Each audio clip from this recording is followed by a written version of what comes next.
Hello everyone, welcome back to my channel Excel Studies with महिमा मिश्रा। आज के इस वीडियो में हम यूजीसी नेट पेपर 1 के सारे यूनिट्स को जो है इस पर्टिकुलर सीरीज में आगे भी कवर करेंगे और इस पर्टिकुलर वीडियो में हम यूजीसी नेट पेपर 1 की यूनिट 1 टीचिंग एप्टीट्यूड को प्रॉपरली रिवाइज करने वाले हैं। आपके सिलेबस के अकॉर्डिंग जितना कंटेंट है वो सब कुछ आज हम पढ़ेंगे इस वीडियो के अंदर। साथ ही साथ मैंने ये पूरा कंटेंट बहुत ही माइंडफुली क्यूरेट किया है आपके लिए, so that apart from this particular video आपको और कुछ पढ़ने की जरूरत ना पड़े। तो इस पूरे वीडियो में आपको यूनिट 1 का सिलेबस, साथ ही साथ वो सारे इंपॉर्टेंट रिपीटेड टॉपिक्स जो हर बार पीवाईक्यू में कहीं ना कहीं से पूछे ही जाते हैं इस पर्टिकुलर यूनिट के विद इन, वो सब मैंने यहाँ पे डालने की कोशिश की है। तो पूरा यूनिट जो है आखिरी तक जरूर देखिएगा। अगर आप मेरे चैनल पे नए हैं तो please consider subscribing. I create videos for UGC net preparation and this is my first time taking paper 1, क्योंकि आप लोगों ने बहुत रिक्वेस्ट किया था पेपर 1 की वीडियोस के लिए। So that is why I have plan to upload the entire marathon series video of every single unit. ठीक है, तो चलिए शुरू करते हैं हमारे पहले यूनिट से जो कि टीचिंग एप्टीट्यूड है। चलिए शुरू करेंगे कंसेप्ट ऑफ टीचिंग से, जो कि हमारा पहला टॉपिक है सिलेबस के अंदर। ठीक है, तो टीचिंग एक सिस्टमैटिक मतलब कि प्लान्ड, पर्पसफुल मतलब कि गोल ओरिएंटेड और सोशल एक्टिविटी है। इसमें एक एक्सपीरियंस पर्सन जो टीचर होता है, एक लेस एक्सपीरियंस पर्सन जो कि एक स्टूडेंट होता है, उसके साथ इंटरैक्ट करता है ताकि नॉलेज, स्किल्स और वैल्यूज सिखाई जा सके। ठीक है, तो सिंपली अगर आपको समझाऊं तो टीचर स्टूडेंट को सिर्फ पढ़ाते नहीं है बल्कि उसकी थिंकिंग और पर्सनालिटी भी डेवलप करते हैं। ठीक है, अब टीचिंग जो है एक ट्राइपोलर प्रोसेस है। ठीक है, और इसका बेसिकली मतलब ये होता है कि टीचिंग को हम लिटरली 3 इंपॉर्टेंट पार्ट्स में डिवाइड कर सकते हैं, और 3 इंपॉर्टेंट पार्ट्स जो हैं वो टीचिंग प्रोसेस के अंदर आते हैं। तो पहला है आपका टीचर, जो कि इंडिपेंडेंट वेरिएबल होता है, जो कंट्रोल करता है टीचिंग को। ओके, फिर आपका स्टूडेंट जो डिपेंडेंट वेरिएबल है, जो लर्निंग रिसीव करता है। और तीसरा आपका सिलेबस या एनवायरनमेंट, जो इंटरवेनिंग वेरिएबल होता है, जो दोनों के बीच में इम्पैक्ट डालता है। ठीक है, लर्निंग और स्टूडेंट मतलब टीचर और स्टूडेंट के बीच में जो लर्निंग प्रोसेस है उसको इंटरवेन करता है सिलेबस और एनवायरनमेंट। ठीक है, तो बेसिकली टीचिंग तब इफेक्टिव होती है जब टीचर, स्टूडेंट और एनवायरनमेंट तीनों प्रॉपरली वर्क करें। अब आ जाते हैं हम आर्ट एंड साइंस पे। तो टीचिंग को हम आर्ट बोलते हैं, क्यों?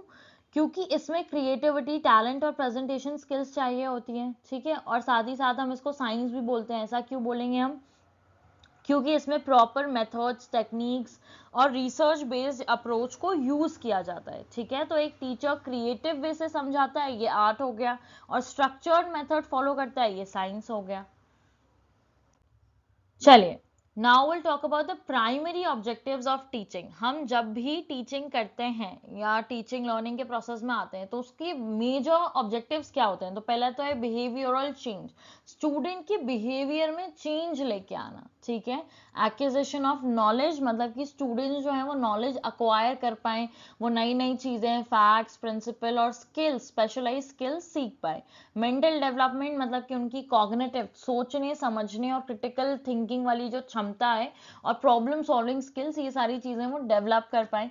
सोशलाइजेशन मतलब कि वो स्टूडेंट के बीच में रह के एक सोशल मेंबर बनने की कोशिश करें, एक सोसाइटी को फेस करने की कोशिश करें। And lastly formation of beliefs. ठीक है, अब जो बच्चे स्कूल जाते हैं, जिस भी तरीके के स्कूल में जाएंगे, जैसे भी वहाँ पे लर्निंग्स होती हैं, शेप करते हैं वो बच्चे के एटीट्यूड को, बिलीफ को। ठीक है, जो कि उनकी पर्सनालिटी का एक बहुत बड़ा पार्ट होता है लेटर। ओके, चलिए अब हम देख लेते हैं लेवल्स ऑफ टीचिंग के बारे में। ठीक है, तो टीचिंग जो है वो मेनली 3 लेवल पे डिवाइड की गई हुई है। ठीक है, और बेसिकली बच्चों के कॉग्निटिव एंगेजमेंट की, बच्चा माइंडफुली टीचिंग के प्रोसेस में कितना इन्वॉल्व है, उस बेसिस पे इनको 3 लेवल पे जो है वो डिवाइड किया गया है। तो पहला है memory level. Memory level basically एक इनिशियल स्टेज होता है जहाँ पे लर्नर जो है वो पैसिवली इंफॉर्मेशन को रिसीव करता है। ठीक है, और वो चीजों को रिपीट करता है। बेसिकली जो उसने सामने देखा है वो देख के सीखने की कोशिश करता है। जैसे छोटा बच्चा है, अगर उसको पता है कि ये बटन प्रेस करने से बेल दबती है, तो वो उस बिहेवियर को रिपीट करेगा और अपनी मेमोरी में उसको स्टोर करके रिफ्लेक्ट करके उसको याद रखने की कोशिश करेगा, ठीक है। फिर आ जाते हैं हम अंडरस्टैंडिंग लेवल पे। यहाँ पे फोकस होता है हाउ एंड व्हाई, मतलब कि कोई चीज जो हुई वो कब हुई, कैसे हुई, क्यों हुई, इस पे जो है बच्चे का फोकस बढ़ने लगता है। यहाँ पे टीचर और स्टूडेंट दोनों ही एक्टिव रहते हैं, मतलब बच्चा भी थोड़ा इंटरेस्ट दिखाता है और टीचर को भी बच्चे को एकदम प्रॉपर तरीके से सिखाना पड़ता है, ठीक है। फिर है आपका रिफ्लेक्टिव लेवल, जो हाईएस्ट लेवल होता है। यहाँ पे स्टूडेंट जो है वो प्राइमरी प्लेस पे होता है, मतलब स्टूडेंट एजुकेशन की पूरी रिस्पॉन्सिबिलिटी खुद ही लेता है, वेरस टीचर जो है वो एक गाइड या फैसिलिटेटर की तरह उसको गाइड करता है, हेल्प करता है, ठीक है। तो मेमोरी लेवल आपका बहुत इनिशियल स्टेज हो गया, ठीक है, प्री प्राइमरी, एकदम छोटे बच्चे जिनको सब कुछ याद कराना पड़ता है, एकदम सब कुछ ऐसे बेसिक से प्रिपेयर कराना पड़ता है। अंडरस्टैंडिंग लेवल आपकी लेटर स्कूल टीचिंग हो गई, जहाँ पे बच्चा और टीचर दोनों एक्टिवली जो है पढ़ने की कोशिश करते हैं। रिफ्लेक्टिव लेवल में आपके रिसर्च स्कॉलर्स या ऐसे सारे लोग आ जाएंगे, या बेसिकली जैसे आज आप रिफ्लेक्टिव लेवल में बैठ के पढ़ाई कर रहे हैं, आप खुद एज अ स्टूडेंट अपने आप को प्राइमरली ऑक्यूपाई करने की कोशिश कर रहे हैं, और यहाँ पे टीचर जो है वो बस एक फैसिलिटेटर है, आपको थोड़ी सी गाइड करने की कोशिश कर रहा है, लेकिन सारे एफर्ट्स जो हैं वो स्टूडेंट के ही होते हैं। ओके, आई होप आपको ये तीनों लेवल समझ में आए होंगे। अब यहाँ पे इस पूरे लेवल को मैंने एक टेबल में डाल दिया है। तो मेमोरी लेवल टीचिंग जो है वो हर्बर्ट ने प्रपोज की थी, और जो बेसिक इसका ऑल टुगेदर नेचर है वो ये है कि यहाँ पे जो लर्निंग होती है वो थॉटलेस लेवल की होती है। यहाँ पे बच्चा जब सीखता है तो वो ज़्यादा दिमाग नहीं लगाता, ठीक है। तो यहाँ पे टीचर्स बेसिकली किस चीज़ पे एम्फेसिस देते हैं, रोट मेमोराइजेशन, मतलब कि रट्टा लगवाने पे और बच्चों को याद कराने में, ठीक है। यहाँ पे जो इंटेंशन है वो ये है कि बच्चे को जो भी पढ़ाया है वो रिकॉल कर पाए, उसको रिटेन कर पाए, उसने जो भी पढ़ा है उसको वो याद रहे। ये majorly teacher centre approach follow करता है, ठीक है। और यहाँ पे अंडरस्टैंडिंग जो है वो थोड़ी बहुत रिक्वायर होती है, और ये लोअर क्लासेस में आपको देखने के लिए मिल जाएगा, ठीक है। फिर अंडरस्टैंडिंग लेवल टीचिंग जो है वो मॉरिसन ने प्रपोज की थी, और इसका नेचर है थॉटफुल लेवल। ये फोकस करता है सब्जेक्ट को अच्छे से याद करने में, उसको मास्टर करने में। यहाँ पे अंडरस्टैंडिंग और रिलेशनशिप जो है टीचर स्टूडेंट के बीच में वो स्टेब्लिश होता है। ऑल्सो बिटवीन द फैक्ट्स, मतलब कि बच्चे को फैक्ट्स और जनरल इंफॉर्मेशन ज़्यादा अच्छे से समझ में आती है। यहाँ पे एक्सप्लेनेशन और चीज़ों को समझना, कॉम्प्रिहेंड करना और कंसेप्ट क्लैरिटी पे ध्यान दिया जाता है, ठीक है। फिर लास्टली आपका रिफ्लेक्टिव लेवल ऑफ टीचिंग, जिसको हंट ने प्रपोज किया था, ठीक है। और यहाँ पे आप ज़्यादा थॉटफुल लेवल वे में जो है वो पढ़ाई करने की कोशिश करते हैं। लर्निंग या लर्निंग टीचिंग प्रोसेस जो है यहाँ पे ज़्यादा थॉटफुल होती है। यहाँ पे प्रॉब्लम सेंटर्ड अप्रोच को देखा जाता है, क्रिटिकल थिंकिंग को डेवलप की जाती है, रीजनिंग एबिलिटी को यहाँ पे एंकरेज करते हैं, ओरिजिनल रिसर्च या फिर इंडिपेंडेंट डिसीजन मेकिंग और लॉजिकल एनालिसिस को ये हायर एजुकेशन के लिए सूटेबल है। ओके, तो आई होप आपको ये सब क्लियर समझ में आ गया होगा। ऑल्सो कभी कभी एग्जाम में बहुत डायरेक्ट क्वेश्चन आ जाते हैं कि who propose memory level, understanding level, reflective level, match the following दे देंगे and you have to match. या फिर कोई एक पर्टिकुलर इंसान के बारे में भी पूछ सकते हैं, या फिर उनका नेचर पूछ सकते हैं, या की कैरेक्टरिस्टिक्स पूछ सकते हैं, ठीक है। तो इसलिए आप इस पूरे वीडियो में देखेंगे कि आपको बहुत ही कंपाइल्ड, कॉन्क्रीट, एग्जैक्ट उस तरीके से कंटेंट मैंने यहाँ पे अरेंज करने की कोशिश करी है जिससे आपको एग्जाम में बहुत डायरेक्ट बेनिफिट हो और आप सब कुछ याद भी रख पाए। ओके, तो अगर आप पहली बार मेरी वीडियो देख रहे हैं तो please sit with pen and paper so that you can make the notes for yourself along with me in this entire lecture। ये आपको बहुत हेल्प करेगा। ओके, तो प्लीज आप साथ साथ में नोट्स बनाते जाइएगा, because later for revision only these many keywords are enough to be able to crack any kind of question related to the particular topics I am covering today. Okay, हाँ जी, अब बात कर लेते हैं कैरेक्टरिस्टिक ऑफ इफेक्टिव टीचिंग की। तो जो इफेक्टिव टीचिंग मतलब टीचिंग जिसका प्रभाव अच्छी तरीके से पड़े, उसके कैरेक्टरिस्टिक्स क्या होंगे। तो पहली बात तो ये इंटरैक्टिव होनी चाहिए, मतलब कि टीचिंग जो है वो टू वे कम्युनिकेशन प्रोसेस पे बेस्ड होनी चाहिए, जहाँ टीचर और लर्नर दोनों आपस में कम्युनिकेट कर रहे हो। सेकेंड, ये प्रोफेशनल एक्टिविटी होती है, जो कि कोई ना कोई क्वालिफाइड इंडिविजुअल ही स्टूडेंट को पढ़ा सकता है, उसकी पर्सनालिटी को जो है अपलिफ्ट कर सकता है। फॉर एग्जाम्पल, अगर आज मैं आपको यहाँ पे यूजीसी नेट पढ़ा रही हूँ तो definitely I have qualified it professionally, then I am able to discuss everything with you people. फिर उसके बाद मेजरेबल, जो इफेक्टिव टीचिंग है वो उसकी इफेक्टिवनेस को एनालाइज करना चाहिए, असेस करना चाहिए, और इसके लिए स्टूडेंट फीडबैक बहुत अच्छा तरीका है इफेक्टिव टीचिंग को मेजर करने के लिए कि बच्चों का क्या रिवॉर्ड है, कि वो जो पढ़ रहे हैं उनको समझ में आ रहा है कि नहीं आ रहा है, वो आगे ग्रो कर रहे हैं, उनके मार्क्स में इंप्रूवमेंट है या नहीं है। ठीक है। देन डायनामिक मतलब कि इफेक्टिव टीचिंग जो है वो चेंजिंग इन्वायरमेंट के साथ अडाप्ट करती रहती है, टेक्नोलॉजी के साथ, और हर इंडिविजुअल की लर्निंग नीड्स अलग होती हैं। ठीक है। मतलब लर्नर नीड्स मतलब एज अ स्टूडेंट आपको क्या ज़रूरत है सिखाने की, ये सारी चीज़ें भी जो है as a teacher effective teaching के लिए हमको अडाप्ट करनी रहती है। ठीक है। और लास्टली है डायग्नोस्टिक एंड रेमिडियल, मतलब कि अगर कोई लर्निंग गैप्स है, लर्निंग गैप्स मतलब कि कोई ऐसा इशू जिसकी वजह से लर्निंग जो है वो आपको फुली तरीके से बहुत अच्छे रिजल्ट्स नहीं मिल पा रहे हैं, तो वहाँ पे कुछ ना कुछ लर्निंग गैप होगा, उसको फिगर आउट करना, उसमें कोई सोल्यूशन प्रोवाइड करना, और उस पर्टिकुलर लर्निंग गैप से बाहर निकल के आना हम डायग्नोस्टिक और रेमेडियल वेज कर सकते हैं। ओके। चलिए, अब बेसिक रिक्वायरमेंट क्या है टीचिंग के लिए। टीचर स्टूडेंट रिलेशनशिप एक हेल्दी डेमोक्रेटिक रिलेशनशिप होना चाहिए और म्यूचुअल रिस्पेक्ट होनी चाहिए टीचर और स्टूडेंट के बीच में। सब्जेक्ट एक्सपर्टीज मतलब कि अगर एक टीचर कोई भी एक पर्टिकुलर सब्जेक्ट पढ़ा रहा है तो उनको पहले खुद को डीप नॉलेज होना चाहिए, कम्युनिकेशन क्लैरिटी होनी चाहिए, ताकि वो कॉम्प्लेक्स से कॉम्प्लेक्स चीज़ें बच्चों को बहुत आसानी से समझा पाएं। स्टूडेंट को डिसिप्लिन वे में पढ़ाई करनी पड़ती है along with some motivation. Learner को जो है अपनी विलिंगनेस, जैसे आज आप यहाँ पे मेरी वीडियो खोल के अगर पढ़ रहे हैं तो आप अपनी खुद की इच्छा से जो है विलिंगली इस वीडियो को देख रहे हैं और पढ़ाई करने की कोशिश कर रहे हैं, तो ये आपका डिसिप्लिन और मोटिवेशन। और जब तक आप अपने मन से नहीं सोचोगे कि मुझे पढ़ना है, आप नहीं पढ़ पाओगे, राइट। तो इसलिए स्टूडेंट जो है उसको डिसिप्लिन और मोटिवेटेड वे में पढ़ना पड़ेगा, तभी जाके टीचिंग जो है लर्निंग जो है उस तक पहुंच पाएगी, नॉलेज और स्किल्स जो हैं वो उस तक पहुंच पाएंगे। ठीक है। फिर अप्रोप्रिएट एनवायरनमेंट, एक वेल लिट मतलब कि अच्छे से लाइट हो, वेंटिलेटेड हो, और रिसोर्स रिच मतलब कि जो भी आपको पढ़ाने लिखाने के लिए बेसिक इक्विपमेंट्स चाहिए वो सब क्लासरूम में होनी चाहिए। लास्टली सिस्टमैटिक प्लानिंग मतलब कि क्लियर ऑब्जेक्टिव हो कि आपको पढ़ाना क्या है, प्रॉपर टीचिंग एड्स मतलब कि किस तरीके से जो है टीचिंग होगी, उस सब के मेथड जो है ऑलरेडी डिसाइड होना, और एक स्ट्रक्चरल लेसन प्लान जिसको हम करिकुलम बोलते हैं या सिलेबस गाइड बोलते हैं, ये सारी चीजें होनी चाहिए सो दैट आप एक सिस्टमैटिक प्लानिंग के साथ टीचिंग को जो है वो कंडक्ट करा पाए। चलिए, now we are discussing about adolescent versus adult learners. तो यहाँ पे हम इनको डिस्कस करेंगे on the basis of certain की डायमेंशंस। तो पहली बात तो बात कर रहे थे अडोलेसेंट लर्नर की। यहाँ पे पीडागोजी स्टाइल ऑफ लर्निंग जो है वो फॉलो की जाती है।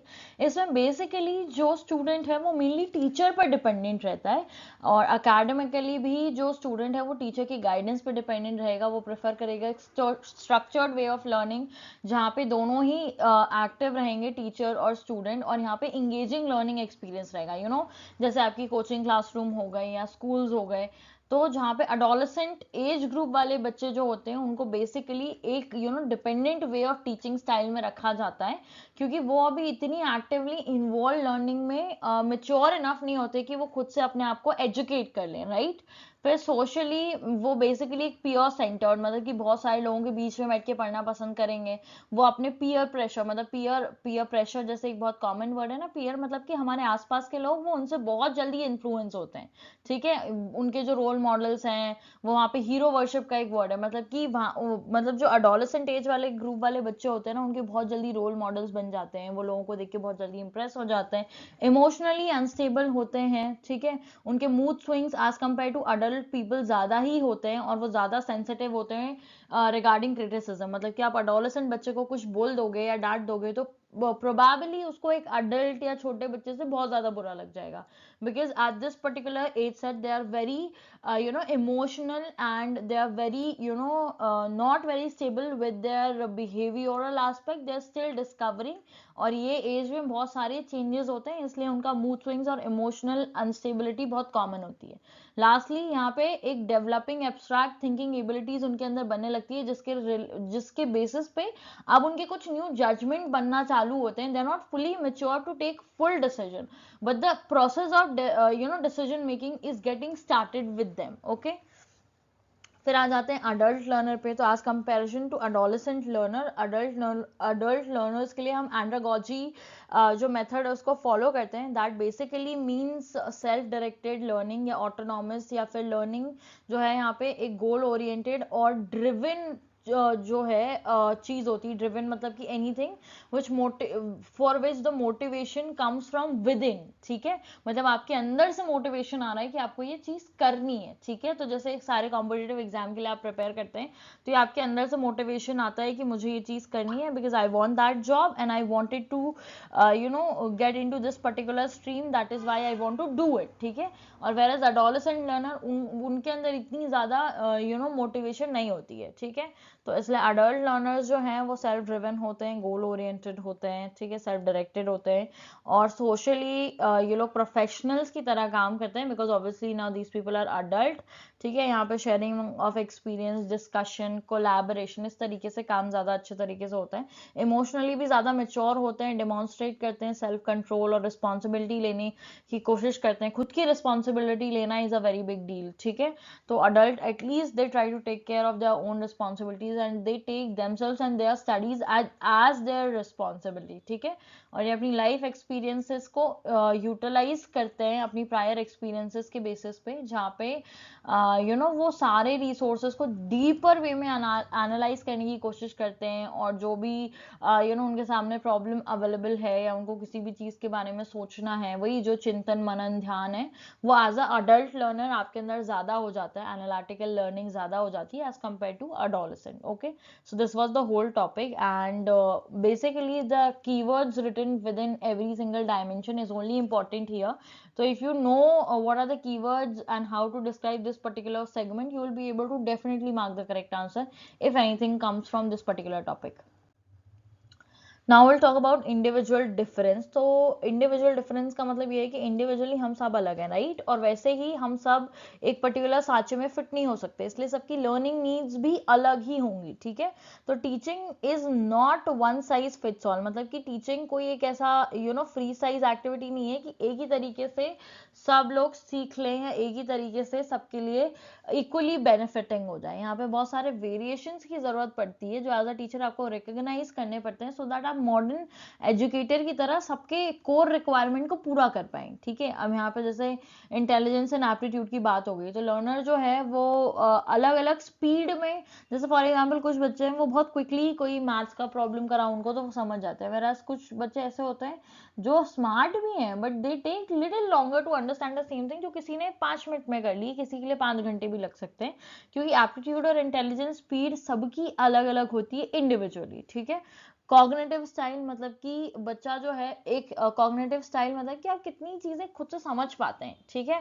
तो फील इंडिपेंडेंट मतलब कि कोई ऐसा बच्चा जो सेल्फ डिफाइंड गोल, अपने खुद के गोल के लिए काम कर रहा है, ठीक है, उसने अपने गोल्स खुद बनाए हुए हैं और वो किसी के ऊपर डिपेंडेंट नहीं है, वो सारी चीजों को एनालाइज कर लेता है, ठीक है। वेराज फील डिपेंडेंट में ग्लोबल हॉलिस्टिक जो है कोलैबोरेटिव एनवायरनमेंट बनाने की कोशिश करते हैं, जहाँ बच्चा जो है वो खुद से बहुत ज्यादा इंडिपेंडेंट नहीं होता, वो कोई ऑल अलोन कुछ भी नहीं कर रहा है, वहां पे कुछ ना कुछ ऐसे स्ट्रक्चर है या फिर कोई ना कोई इन्वायरमेंट ऐसा है जहाँ पे सारे लोग सेम चीज फॉलो कर रहे हैं and he is doing the same, ठीक है। तो कॉग्निटिव स्टाइल मतलब कि अपने दिमाग की सोचने की क्षमता कैसे हो सकती है, दो तरीके की हो सकती है, इंडिपेंडेंटली जहाँ पे आप बिल्कुल खुद के लिए सेल्फ डिफाइंड गोल बनाएं, आप बिल्कुल out of the way, out of the blue जाके अपने लिए कोई चीज अलग से क्रिएट करने की कोशिश करें, उसको फॉलो अप करें। फील डिपेंडेंट मतलब कि जो ऑलरेडी एग्जिस्टिंग चीजें उसमें अपनी ब्रेन को यूटिलाइज करके कुछ अच्छा क्रिएट करना, कुछ नया करना, ठीक है।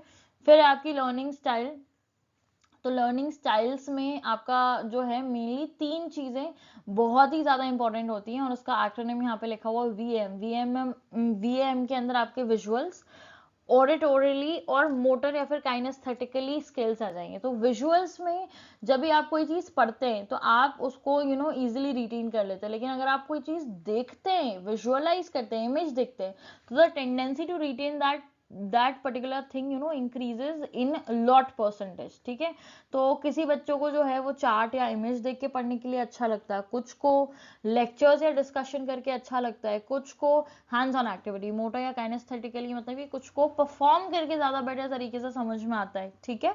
तो लर्निंग स्टाइल भी बहुत ज्यादा मैटर करता है। अब जैसे कुछ जो बच्चे हैं, आज आप वीडियो की मदद से पढ़ रहे हैं, ठीक है, तो you prefer videos and lectures over text book reading, ये मान सकते हैं हम। लेकिन कुछ बच्चे ऐसे होंगे जिन्हें कभी यूट्यूब डिस्कवर भी नहीं किया होगा for studies, because they are book worm और they are very happy with whatever they are doing in to the traditional way, ठीक है। और ऐसे भी होंगे कि they like the combination of everything, तो ये लर्निंग स्टाइल हो गई, ठीक है। एंड फैक्टर्स ऑफ वेरिएशन, मतलब कि अब जो लोग हैं उनके बीच में अलग अलग वेरिएशन कैसे आ सकते हैं, किन किन वजहों से, ठीक है। हेरिडेटरी मतलब आपके जो जीन्स है, अगर आपके पेरेंट्स, हमेशा देखिएगा डॉक्टर का बच्चा डॉक्टर बन जाता है, इंजीनियर का बच्चा इंजीनियर, बिजनेसमैन का बच्चा बिजनेसमैन, और कोई किसी को सिखाता नहीं है।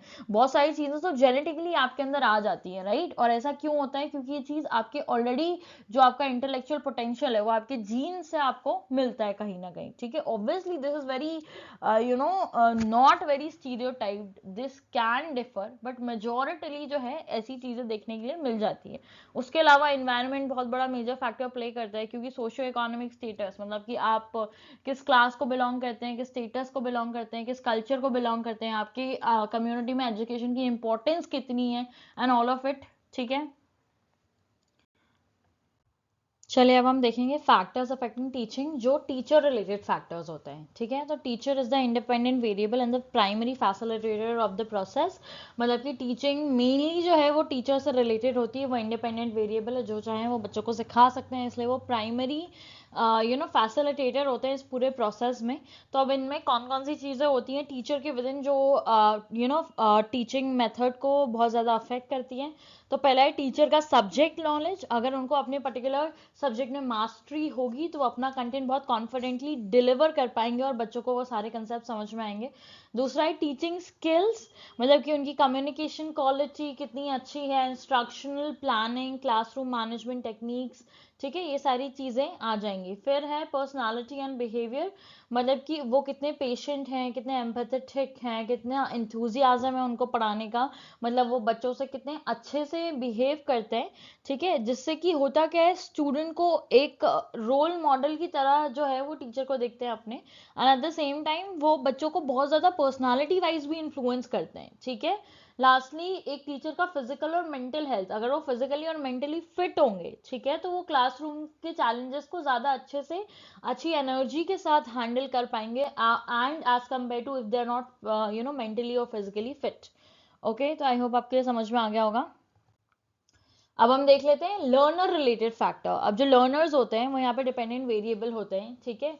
और इनके जो कैरेक्टरिस्टिक्स होते हैं वो डिटरमाइन करते हैं कि कितनी अच्छे से चीज़ें लर्न कर पाएंगे या नहीं कर पाएंगे। तो पहला चीज़ है कि क्या लर्नर्स अंदर से मोटिवेटेड हैं, उनके अंदर एस्पिरेशन है, एक ड्राइव है सीखने की या नहीं है, ठीक है। और यहाँ पे एक टर्म लिखा हुआ है इंट्रिंसिक मोटिवेशन, मतलब जो मोटिवेशन आपके अंदर से आती है, आपके विद इन से आती है, दैट इज इंट्रिंसिक मोटिवेशन, जो लर्नर के अंदर होना चाहिए। और अगर मोटिवेटेड होते हैं तो वो हायर परसिस्टेंस, मतलब कि उनके लर्निंग आउटकम्स जो हैं वो बेटर होते हैं as compare to people who are not motivated और students who are not motivated. Prior knowledge, अगर प्रीवियस लर्निंग एक्सपीरियंस जो है उनका थोड़ा बहुत भी बेसिक है, फॉर एग्जाम्पल अगर कोई कॉलेज में बच्चा आता है, तो अगर लेट्स से अगर वो कॉमर्स डिपार्टमेंट से ही आ रहा है, तो उसने 11th 12th के बाद कॉमर्स में थोड़ा भी अगर अटेंशन दिया है, उसका प्रायर नॉलेज का बेस अच्छा है, तो वो आगे ग्रेजुएशन और पीजी में अच्छे से परफॉर्म करेगा। फिर रेडीनेस एंड मेच्योरेशन, अब कोई बच्चे बहुत ज़्यादा मेच्योर हो जाते हैं जल्दी, ठीक है। रेडीनेस मतलब कि वो फिजिकली और मेंटली रेडी रहें कि अब उनको आगे बढ़ना है, पढ़ना है, ठीक है। एंड लास्टली इंडिविजुअल डिफरेंस, मतलब कि हर बच्चा जो है वो एक दूसरे से अलग होता है, उनकी इंटेलिजेंस, लर्निंग स्टाइल और सोशियो इकोनॉमिक बैकग्राउंड जो है वो अलग अलग होते हैं, जिनकी वजह से उनकी जो लर्निंग एबिलिटी है वो अलग अलग हो सकती है, ठीक है। I hope everything is clear. अब बात कर लेते हैं सपोर्ट मटेरियल की। ठीक है, तो कुछ टूल्स ऐसे होते हैं जो टीचिंग को इफेक्टिव बनाते हैं, और उसमें आ जाता है आपके जो भी आप सपोर्ट मटेरियल ले रहे हो वो एक्सेसिबल होना चाहिए, रेलेवेंट होना चाहिए। फॉर एग्जांपल, अगर मैं आपको नेट यूजीसी नेट के लिए पढ़ा रही हूँ, तो आपका जो कंटेंट है वो आपको इस वीडियो के थ्रू एक्सेसिबल है, और आपके सिलेबस से रिलेटेड है, तो रेलेवेंट है, करेक्ट चीज़ें पढ़ा रही हूँ मैं। ठीक है, और मस्ट बी, और इन जनरल ऑल्सो, जैसे फॉर एग्जाम्पल अगर आपको एग्जाम क्रैक करना है, तो apart from my video also you have n number of things available to crack the examination along with the curriculum and syllabus etc, textbook etc etc। ठीक है, तो जो सपोर्ट मटेरियल है वो आपका एक्सेसिबल हो, आप उस तक पहुंच जाएं, रेलेवेंट हो मतलब करेक्ट हो, क्वालिटी और इंटर इंटरएक्टिविटी, मतलब कि जो भी आपका सपोर्ट मटेरियल है वो हाई क्वालिटी का होना चाहिए। ठीक है, डाइवर्स रिसोर्सेज, मतलब कि उसमें बहुत सारी चीज़ें हो, साइमल्टेशन या मल्टीमीडिया, मतलब कि टेक्स्ट बुक देख लो, आप वीडियोस देख लो। ठीक है, मतलब कि वेरियस तरीके से नॉलेज डिलीवर करने की कोशिश करनी चाहिए, at the same time different learning style को केटर कर रहा हो वो। ठीक है, और बच्चे जो हैं वो उस पर्टिकुलर लर्निंग या टीचिंग मेथड से बोर ना हो। ओके, लास्टली आईसीटी इंटीग्रेशन, जैसे हम टेक्नोलॉजी की तरफ बढ़ते जा रहे हैं, तो मॉडर्न सपोर्ट सिस्टम भी हमारे पास होना चाहिए, जैसे कि स्वयं और मूक्स। इसको हम आगे और डिटेल में डिस्कस करेंगे। These two are very important topic in your teaching aptitude, और इनसे एक ना एक सवाल देखने के लिए हर बार मिल जाता है। Okay, so this was about support material. अब बात कर लेते हैं इंस्ट्रक्शनल फैसिलिटीज़ की, और इंस्ट्रक्शनल फैसिलिटीज़ का मतलब है फिजिकल और टेक्नोलॉजिकल इंफ्रास्ट्रक्चर जो कि एक इंस्टीट्यूशन में होना चाहिए to facilitate teaching learning process. तो पहली बात तो इंफ्रास्ट्रक्चर होने चाहिए, क्लासरूम होने चाहिए जो कि वेल लिट हो, लाइट अच्छी हो, वेंटिलेटेड हो। ठीक है, और अच्छी खासी सीटिंग स्पेस होनी चाहिए, मतलब जितना भी बेसिक इंफ्रास्ट्रक्चर चाहिए that has to be there. फिर स्पेशलाइज स्पेस हो सकते हैं, मतलब कि अगर कोई डिग्री है रिलेटेड टू एक्सपेरिमेंटल लेबोरेटरीज होनी चाहिए, लाइब्रेरीज होनी चाहिए, सेमिनार हॉल्स हो गए। ठीक है, तो ये स्पेशलाइज स्पेसेस के अंदर आ जाते हैं। फिर उसके बाद टेक्नोलॉजिकल टूल्स अवेलेबल हों आज के टाइम में, for example smart boards, projectors, reliable wifi, मतलब वाईफाई रिलायबल वाईफाई इसलिए लिखा है because even in our university the wifi we have in, as a teacher also we don't have a lot of access to it and we have to use our own Wi-Fi, so that is there, but it is reliable or working not really. Okay, so everything has to be in a working condition and not just to show, right? तो ये सारे हो गए आपके instructional facilities के अंदर चीजें। Now learning environment देख लेते हैं। एक फिजिकल और साइकोलॉजिकल एटमॉस्फेयर जहाँ पे बनता है, जहाँ पे लर्निंग पॉसिबल हो पाती है। ठीक है, तो उसको हम लर्निंग एनवायरनमेंट बोल देते हैं। अब इसके विद आ जाएगा आपका क्लासरूम मैनेजमेंट, जहाँ पे आप एक स्टैब्लिश रूल्स और रूटीन को मेंटेन करके रखते हैं, सो दैट बच्चे जो हैं वो एक उनका भी एक बिहेवियर बन जाता है क्लासरूम के लिए कि हमको यहाँ जाके पढ़ना है। लेकिन अगर उसी क्लास में मस्ती होने लगे तो उनका मोटिव जो है वो पढ़ाई से किस में शिफ्ट हो जाएगा, मस्ती में हो जाएगा। तो वहाँ पे रूल्स रेगुलेशन और रूटीन की बहुत ज़्यादा ज़रूरत होती है। ठीक है, so that is how it is one of the major aspect in learning environment। उसके बाद क्लासरूम साइज एंड लेआउट, मतलब कि स्मॉलर क्लास साइज जो है वहाँ पे बेटर टीचर स्टूडेंट इंटरेक्शन हो पाता है as compare to many people at one class. ठीक है, तो क्लासरूम साइज और आप एक बार में कितने बच्चे हैंडल कर सकते हैं, कितना अच्छा इंटरेक्शन हो सकता है, that also adds to the learning environment. Lastly psychological climate, एक एनवायरनमेंट जहाँ पे म्यूचुअल रिस्पेक्ट हो। ठीक है, मतलब कि टीचर स्टूडेंट की रिस्पेक्ट करें, एंड स्टूडेंट टीचर की डेफिनेटली उनको तो करनी ही चाहिए। ठीक है, एंड टीचर भी जो है वो स्टूडेंट के हर एस्पेक्ट को समझने की कोशिश करे, डेमोक्रेटिक वैल्यूज हो, लोगों के पास फ्रीडम ऑफ एक्सप्रेशन और स्पीच हो। ठीक है, वो जो चाहे वो पूछना चाहे वो पूछ सकते हैं, they should feel like as a student also they are heard. Okay, तो एक प्रॉस्पेरस इन्वायरमेंट होना चाहिए। तो अब यहाँ पे आपको कैसे भी, अब जैसे इनसे क्वेश्चन कितने आसानी से बन सकते हैं। ठीक है, a teacher interacting with student and allowing them to ask as many questions as they want to, which kind of learning environment could be seen here, तो ऑप्शन दे देंगे आपको, और साइकोलॉजिकल क्लाइमेट की बात की जा रही है यहाँ पे। ठीक है, तो आपको एक अप्रोच समझनी पड़ेगी नेट एग्जाम निकालने के लिए, और ये बेसिकली की मंत्रा है, ये बीच बीच में क्लास में बताती रहती हूँ।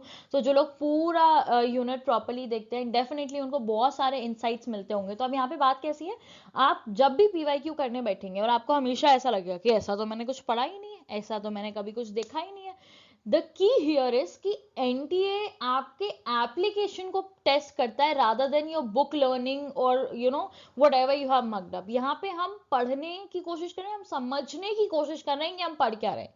और आपको majority of the question application based जाते हैं, जहाँ पे आपको ये कॉन्सेप्ट जाके अप्लाई करने होते हैं, राइट। तो यहाँ पे एग्जैक्ट कीवर्ड या एग्जैक्ट डेफिनेशन या एग्जैक्ट स्लैंग में क्वेश्चन आना मुश्किल है, लेकिन घुमा फिरा के आती सिर्फ यही चीजें, ट्रस्ट मी। आप एक दो बार पेपर करिए, आप पेपर की क्रोनोलॉजी को समझने की कोशिश करिए, स्टाइल को समझने की कोशिश करिए। They don't ask you what is this, ठीक है, they ask you how it is happening, why it is happening, right. तो डायरेक्ट क्वेश्चन नहीं है, लेकिन इनडायरेक्ट भी यही टॉपिक्स आते हैं। तो अगर आपको एक बार कंसेप्चुअल क्लैरिटी है, डेफिनेटली आप उस पेपर को डेफिनेटली आसानी तरीके से कर पाएंगे, ठीक है। अब being a competitive exam, unlike boards या फिर your normal college exam, the question are never going to be direct, but they are moreover testing your comprehension, testing your knowledge, testing your skill set, ठीक है। और अगर आप इस पैमाने में जाके प्रैक्टिस करेंगे और इस तरीके से आप जो है अपना असेसमेंट, सेल्फ असेसमेंट करते हुए चलें, पीवाईक्यू करते हुए चलें, ठीक है, और जो भी आपके गाइड या मेंटोर है उनकी बात फॉलो करते हुए चलें, तो NET is not a very crazy thing to be cracked upon, ठीक है। आप डेफिनेटली आसानी से जो है एग्जामिनेशन को क्रैक कर पाएंगे। यहाँ पे जरूरत है एक सही अप्रोच की, राइट। तो I hope this was insightful और आप इसका डेफिनेटली यूज करेंगे। चलिए आगे बढ़ते हैं। फिर आ जाएंगे आपके कुछ इंस्टीट्यूशनल फैक्टर, ठीक है। तो अब एडमिनिस्ट्रेटिव पॉलिसीज, जैसे कि फॉर एग्जांपल कोई भी इंस्टीट्यूट है तो उसके अंदर की पॉलिसी, उसका फ्रेमवर्क, उसका टीचिंग प्रोसेस और जिस तरीके से वो अपने इंस्टीट्यूशन को चलाते हैं, दैट मैटर्स अ लॉट। इसीलिए तो हर बच्चा जो है वो आईआईटी जाना चाहता है, आईएम जाना चाहता है, बहुत बड़े कॉलेजेस जाना चाहता है। बड़े means not by area, not by acres, not by hectare, बड़े एज अ फिन मीन्स कि they are input output, like whatever the output they are given in terms of knowledge and everything, that is huge, ठीक है। और वो कब होता है, depending on how that particular institution works, ठीक है। तो अब पहली बात तो यहाँ पे ऑटोनॉमी आ जाती है, मतलब कि आपके पास फ्रीडम होती है, जो मतलब आप जो हो एज अ इंस्टीट्यूट टीचर को फ्रीडम देते हो कि वो अपना मेथड, डिजाइन, एक्टिविटीज खुद चूज कर ले, तो उसको हम ऑटोनॉमी बोलते हैं, ठीक है। तो इसलिए आपने देखा होगा कॉलेजेस के आगे कहीं कहीं लिखा होता है, इंस्टीट्यूट के आगे कहीं कहीं लिखा होता है autonomous, though they are affiliated to any particular university, but they make their own policies, framework, etc. And by default people try to go to autonomous colleges rather than the basic ones, because their facilitation and everything available inside those institutions are much better, okay। तो autonomy का मतलब ये है कि खुद से अपने methods और डिजाइन और एक्टिविटीज चूज करना। फिर टीचर स्टूडेंट रेशो, इसका भी बहुत बड़ा इम्पैक्ट पड़ता है, ठीक है, क्योंकि अगर लेट्स से अगर एक क्लास में 200 बच्चे हैं तो it is very difficult to take care of each and everyone, right. तो स्टूडेंट टीचर रेशो जो है वो जितना कम होगा उतना इंडिविजुअल अटेंशन बढ़ेगा, उतना ही उन पे पर्टिकुलर इंप्रूवमेंट हो पाएगा और अच्छे से फीडबैक मिलेगा और आपको एक अश्योरिटी, मतलब क्वालिटी टीचिंग और लर्निंग जो है वो देखने के लिए मिल जाएगी, ठीक है। फिर आपके management policies, recruitment standards, workload distribution, ठीक है, और मतलब आप लोगों को कैसे अपने इंस्टीट्यूट में हायर कर रहे हैं, किस तरीके से उनको काम बांट रहे हैं, ठीक है। सपोर्ट सिस्टम क्या है, मतलब सपोर्ट सिस्टम मतलब कि उनकी पूरी एक्टिविटी कैसे आप मैनेज कर रहे हो, ये सारी चीजें भी इंस्टीट्यूशनल फैक्टर्स के अंदर आ जाएंगी, ठीक है। अब देख लेते हैं methods of teaching in institutional of higher learning, ठीक है। तो जो हमने अभी अडोलेसेंट और अडल्ट लर्नर के बारे में पढ़ा, उससे ही रिलेटेड कुछ टीचिंग मेथड्स हैं, ठीक है। अब हम वो देख लेते हैं। और पहला है आपका टीचर सेंटर्ड मेथड, जो पीडागोजी में आता है, जो मेजरली अभी हमने अडोलेसेंट लर्नर के केस में भी देखा था। तो अगर कोई एडोलेसेंट लर्नर है तो आप यहाँ पे उसको रिलेट कर पा रहे होंगे कि वो टीचर सेंटर अप्रोच के विद इन फॉल कर रहा होगा। यहाँ पे फोकस होता है ज्यादा इंस्ट्रक्शंस देने पे, सब्जेक्ट मैटर पे। स्टूडेंट का रोल जो है यहाँ पे पैसिव होता है, मतलब कि वो जो है उसको एक एम्प्टी वेसल, खाली डब्बे की तरह देखा जाता है जिसको हम नॉलेज से भर सकते हैं, ठीक है। या फिर वो बोलते ही नहीं है, गीली मिट्टी होता है स्टेज में स्टूडेंट, जिसको हम एज अ टीचर शेप दे सकते हैं नॉलेज देके, ठीक है।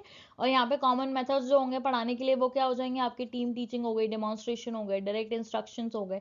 असेसमेंट लेने के लिए यहाँ पे प्राइमरीली समेटिव असेसमेंट होते हैं, जैसे कि एंड ऑफ टर्म एग्जाम हो गए, स्टैंडर्डाइज टेस्ट हो गए, और बाकी जो स्कूल्स में चलता है सब कुछ half yearly and everything, final exam, ऐसा कुछ तरीके से आप उनका असेसमेंट कर सकते हैं। और यहाँ पे जो इन्वायरमेंट है वो बहुत ज्यादा स्ट्रक्चर्ड होता है, फॉर्मल होता है, टीचर कंट्रोल होता है। क्यों?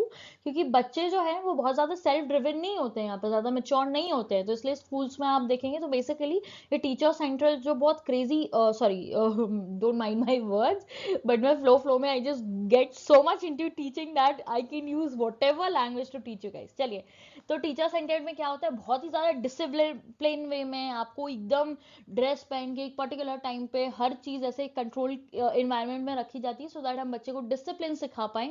ठीक है, उनको बेसिकली एक पर्टिकुलर स्ट्रक्चर में डाल दिया जाए सो दैट वो अपनी एक मोनोटोनस लाइफ से कुछ सीख पाए हमसे। ठीक है, वो सारे स्ट्रक्चर्ड वे ऑफ लर्निंग को अपने अंदर जो है वो ग्रास्प कर पाए। ओके, उसी के सामने हमारे पास है लर्नर सेंटर, जो एंड्रागोजी या यूटागोजी के विद इन आता है। ठीक है, तो यहाँ पे हमने किसकी बात की थी, अडल्ट लर्नर की। ठीक है, तो अडल्ट लर्नर में ज्यादा एम्फोसिस होता है इंडिविजुअल इंटरेस्ट या गोल पे। एज एन अडल्ट अगर आप कुछ पढ़ने की कोशिश कर रहे हैं तो that is majorly from your interest. ठीक है, स्कूल में तो मतलब माँ बाप है वो बच्चे को घसीट के भेजते हैं, यू हैव टू गो। ठीक है, लेकिन अडल्ट लर्निंग हम अपनी मर्जी से चूज करते हैं। ठीक है, तो ये वो सिनेरियो है बेसिकली। यहाँ पे स्टूडेंट का रोल पैसिव की जगह एक्टिव होता है। ठीक है, और लर्नर जो है वो प्रॉपर्ली कोलैबोरेट करता है नॉलेज गेन करने के लिए, क्योंकि यहाँ पे उसका इंटरेस्ट जो है वो ज्यादा बढ़ जाता है। अब यहाँ पे सेमिनार्स वो जाके अटेंड कर रहा है तो अपने विल पावर से कर रहा है, अपनी विलिंगली कर रहा है, because you want to learn something. वो कोई ट्यूटोरियल्स देख रहा है, प्रोजेक्ट्स देख रहा है,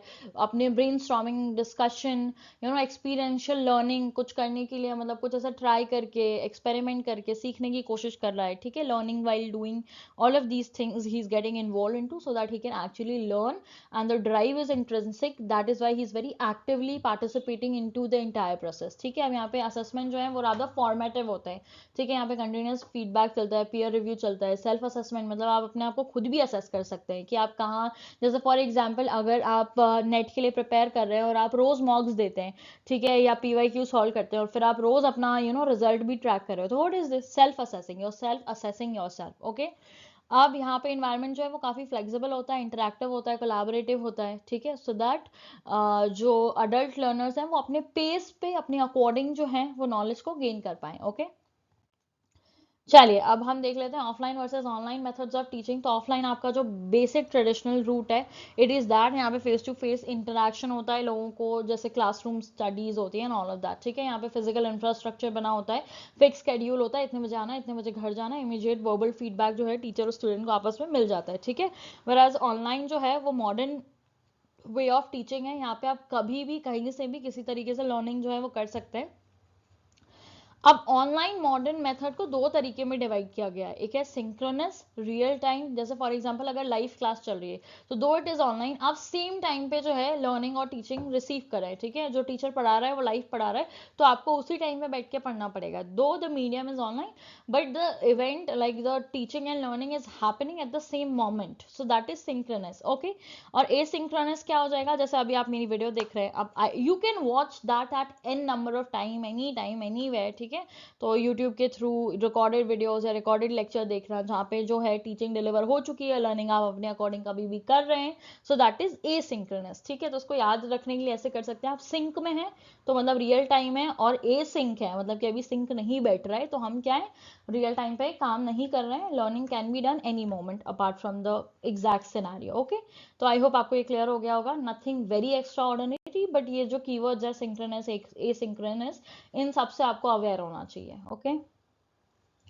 चलिए अब हम बात कर लेते हैं कुछ की डिजिटल इनिशिएटिव की जो गवर्नमेंट लेती है। ठीक है, और बहुत सारे प्लेटफॉर्म को यूज करके कार्डिनल प्रिंसिपल जो गवर्नमेंट का है वो है एक्सेस, इक्विटी एंड इक्वालिटी, इसको याद रखिएगा। ठीक है, गवर्नमेंट ऑनलाइन प्लेटफॉर्म को यूज करके एक प्रिंसिपल, कार्डिनल प्रिंसिपल मतलब जो उनका बेसिक ऑब्जेक्टिव है कि सबको एजुकेशन का एक्सेस हो, इक्विटी मतलब कि सब बराबरी से पढ़ पाए और सबको क्वालिटी एजुकेशन मिले, उसके लिए काम कर रही है। ठीक है, तो ये ऑलरेडी BYQ में 2-3 बार पूछा जा चुका है, इसको याद रखिएगा।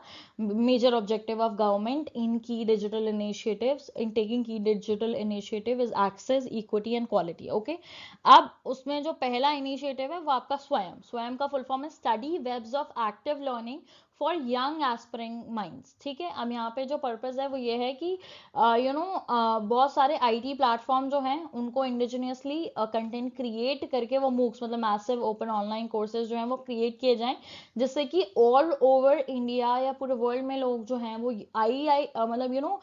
IT प्लेटफॉर्म के थ्रू जो है वो पढ़ाई कर पाए, मतलब कि ऑनलाइन जो है वो पढ़ाई कर पाए। ठीक है, अब इसके मेजरली 4 क्वाड्रेंट्स होते हैं, that is also very important, इसको भी याद रखिएगा कि मतलब स्वयं के जो 4 क्वाड्रेंट्स हैं, मतलब बेसिकली 4 वेरिएंट्स जिसमें जो है आपको स्टडी मटेरियल अवेलेबल है, वो है पहला वीडियो लेक्चर, दूसरा है आपके specially prepared reading materials e books, ठीक है, तीसरा है आपका सेल्फ असेसमेंट टेस्ट या क्विजेस, और चौथा है आपका online discussion forum for clearing doubts, ठीक है। तो 4 मेन सेगमेंट मान लीजिए जिसके विद इन स्वयं जो है वो काम करता है, वो ये सारे हैं। ओके, अब जो नेशनल कोऑर्डिनेटर्स हैं, मतलब कि यहाँ पे जो स्वयं के लिए कंटेंट प्रिपेयर करते हैं और जिनके भी मतलब जिनको रिस्पॉन्सिबिलिटी मिली है स्वयं के लिए कंटेंट प्रिपेयर करने के लिए, वो उनके नेशनल कोऑर्डिनेटर्स हैं, ठीक है। तो पहला है आपका AICTE जो कि टेक्निकल एजुकेशन के लिए कंटेंट बनाता है for Swayam, then NPTEL which is for engineering, UGC post grade. अच्छा, यहाँ सबके मैंने फुल फॉर्म नहीं लिखे हैं, आई एम अज्यूमिंग कि आपको इतना पता ही होगा, university grants commission and everything like that, और in general also you can just go and check out yourself, आप डालोगे नेशनल कोऑर्डिनेटर अपने आप आ जाएगा। But exam point of view से इतना याद रखना इज मोर देन इनफ, ठीक है, आप डेफिनेटली MCQ करेक्ट कर पाएंगे if you know this much of exact precise information, ठीक है। तो UGC जो है वो पोस्ट ग्रेजुएशन का कंटेंट डालती है, CEC अंडर ग्रेजुएशन का, NCERT और NIOS जो है वो स्कूल लर्निंग पे कंटेंट डालती है, जो भी आपका स्कूल तक का कंटेंट है पूरा वो। IGNOU जो है वो आउट ऑफ स्कूल प्रिपरेशन में जो भी चीजें हैं वो डालता है। फिर IIMB जो है वो मैनेजमेंट के लिए डालती है, और NITTR जो है वो टीचिंग या टीचर ट्रेनिंग के लिए जो है वो कंटेंट डालती है, ठीक है। तो ये सारे नेशनल कोऑर्डिनेटर्स हैं जो पर्टिकुलर सेगमेंट वाले स्ट्रक्चर्ड वे ऑफ सिलेबस को फॉलो करते हुए पूरा कंटेंट स्वयं पे कवर करते हैं। ओके, हाँ जी, अब स्वयं प्रभा की बात कर लेते हैं। तो ये 40 DTH चैनल्स का ग्रुप है, और इसको बनाया इसलिए गया है क्योंकि उन एरिया तक भी एजुकेशन प्रोवाइड किया जा सके जहां पे इंटरनेट भी अवेलेबल नहीं है। तो ये बेसिकली DTH जो आपके चैनल्स होते हैं ना टीवी पे, these are free of cost 40 DTH channels जो कि जो चलते हैं यूजिंग द सैटेलाइट GSAT-15, ठीक है। और यहाँ पे वो एकदम हाई क्वालिटी एजुकेशनल प्रोग्राम 24 घंटे 24/7 जो है वो चलाते रहते हैं। पहले ये 34 32 से 40 चैनल्स तक अब इनको इंक्रीज कर दिया गया है, ठीक है। यहाँ पे हर दिन 4 घंटे का नया कंटेंट आता है जिसको 5 बार एटलीस्ट रिपीट किया जाता है। तो मतलब आज कोई नया कंटेंट आया है जो आज ही आया है, जो अभी तक ऑलरेडी अवेलेबल नहीं था, और उसको बहुत बार रिपीट भी किया जाता है सो दैट लोग जो हैं वो कभी ना कभी तो उस पर्टिकुलर कंटेंट को कंज्यूम कर लें या उसको यूज में ले लें। और यहाँ पे देखिए आप स्पेशलिटी कि एवरी डे अगर कोई इन चैनल्स को फॉलो अप कर रहा है तो उनको रोज 4 घंटे का नया कंटेंट तो मिलेगा ही मिलेगा, रिपीटेड जो है, जिसको 5 बार और रिपीट किया जाएगा पूरे दिन में, ठीक है। अब ये इनको कहाँ से एक्चुअली ऑपरेट किया जाता है, तो दैट इज बाईसाइड एंड गांधीनगर, वहां से ये पूरा जो है चैनल्स ऑपरेट होते हैं। आई थिंक इतनी particular information for this particular topic is more than enough. Also will be discussing about their channels क्योंकि इन पे बहुत सवाल आते हैं। तो wait for the second half of the unit for all detailed discussion into one particular topic. फिर उसके बाद आपके MOOCs massive open online courses, ठीक है, और मैसिव मतलब कि अनलिमिटेड एनरोलमेंट, यहाँ पे कितनी भी एन नंबर ऑफ लोग जो है इस पर्टिकुलर प्लेटफॉर्म के थ्रू पढ़ सकते हैं। ओपन मतलब कि ऑलमोस्ट फ्री या फिर very low cost, and online मतलब कि इंटरनेट बेस्ड है, ठीक है। अब इनके ग्लोबल एग्जाम्पल है कुछ कोर्सेरा, EDX, यूडासिटी, ठीक है, जो ग्लोबली लोगों को एजुकेट करते हैं। और एक्चुअली आपके पास अगर कोई सर्टिफिकेट भी है ना इन particular after this please try exploring these website. थोड़ी सी क्यूरियोसिटी अपने अंदर लाइएगा, कंटेंट याद करने से ज्यादा यहाँ पे आप सोचिए कि ये जो पूरा नेट का पेपर वन है वो इस तरीके से बनाया गया है कि एज एन एजुकेटर हमको सारी बेसिक इंफॉर्मेशन होनी चाहिए इन आवर फील्ड, तभी तो हम बच्चों को जाके कुछ गाइड कर पाएंगे, राइट। तो एक बार मूक सर्च करिएगा, आपको दैट इज एक्सपीरियंशियल लर्निंग। आप जब खुद किसी चीज में एंगेज होंगे तो आप डेफिनेटली उसको बेटर तरीके से याद भी रख पाएंगे, and also you'll have knowledge your self, ठीक है। और टाइम मिले तो डेफिनेटली कोई ना कोई कोर्सेज में आप खुद भी एनरोल होइएगा, that can definitely uplift your portfolio and CV, ठीक है।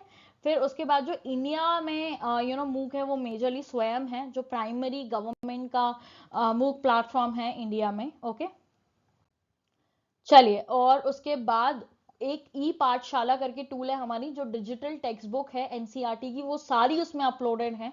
तो अगर कोई चाहे, क्योंकि जितना भी आपका स्कूल एजुकेशन है और सीबीएसई जो भी पर्टिकुलर बोर्ड्स में जहाँ पे majority of the student enrol है, उनके लिए ऑलमोस्ट फ्री बुक्स अवेलेबल हैं, आप अपने फ़ोन में डाउनलोड करके कभी भी कहीं भी पढ़ सकते हैं। और वो ई पाठशाला, इसको याद रखिएगा, ठीक है। उसके अलावा हमारे पास नेशनल डिजिटल लाइब्रेरी है, जो कि एक सिंगल विंडो है जहाँ पे आप कोई भी लर्निंग रिसोर्स को सर्च कर सकते हैं और वहाँ पे बहुत सारा कंटेंट और ई बुक्स वगैरह मिल जाएंगी आपको, ठीक है। उसके अलावा वर्चुअल लैब्स होते हैं जहाँ पे साइंस और इंजीनियरिंग स्टूडेंट जो है वो लेबोरेटरीज को एक्सेस कर सकते हैं, ठीक है, वर्चुअली, और जो लैब वाली टेक्निकल चीजें होती हैं उनको समझ सकते हैं। ओके,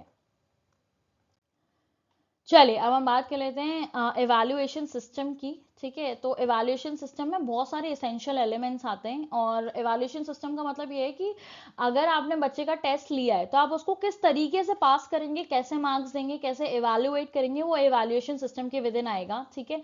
अब बहुत सारे एलिमेंट होते हैं एवैल्यूएशन सिस्टम के विद इन। पहला तो है ऑडियंस, मतलब कि वो स्पेसिफिक ग्रुप जिसको आप एवैल्यूएट कर रहे हैं, ठीक है, तो वो ऑडियंस हो जाएंगे। अब ये देखिए, टेक्निकली बहुत ही डायरेक्ट क्वेश्चन आ सकते हैं इनसे कि what is referred to as audience in one particular evaluation system of one particular class. So the class is only the audience. Okay, बस आपको बहुत बेसिक्स पता होने चाहिए, और फिर उससे किसी भी तरीके का क्वेश्चन आए, चाहे वो स्टेटमेंट चूज करने के लिए आए कि कौन सी स्टेटमेंट सही है इन पांचों में से, चाहे वो केस स्टडी बेस्ड आए, आप कर लेंगे, ठीक है। बस यहाँ पे थोड़ा फोकसफुली पढ़िए, साथ साथ नोट्स बनाइए, रिवाइज करिए, पूरा टीचिंग एप्टीट्यूड आप बहुत कॉन्फिडेंटली कर पाएंगे, ठीक है। फिर उसके बाद पर्पस, मतलब कि आप असेसमेंट जो कर रहे हैं उसका प्राइमरी ऑब्जेक्टिव क्या है, क्या आप ये देखना चाहते हैं कि कौन सा बच्चा अच्छे से नहीं कर रहा है, तो वो डायग्नोसिस हो जाएगा, ठीक है। मतलब फॉर एग्जांपल अगर एक क्लास में 5 बच्चे हैं जो पासिंग मार्क्स भी नहीं ला पा रहे हैं, ठीक है, तो उसमें हम क्या करने की कोशिश करेंगे, फिर उनका डायग्नोस्टिक इवैल्यूएशन करेंगे, उनको बुलाएंगे, उनको अपलिफ्ट करेंगे, उनको और पढ़ाएंगे, ठीक है।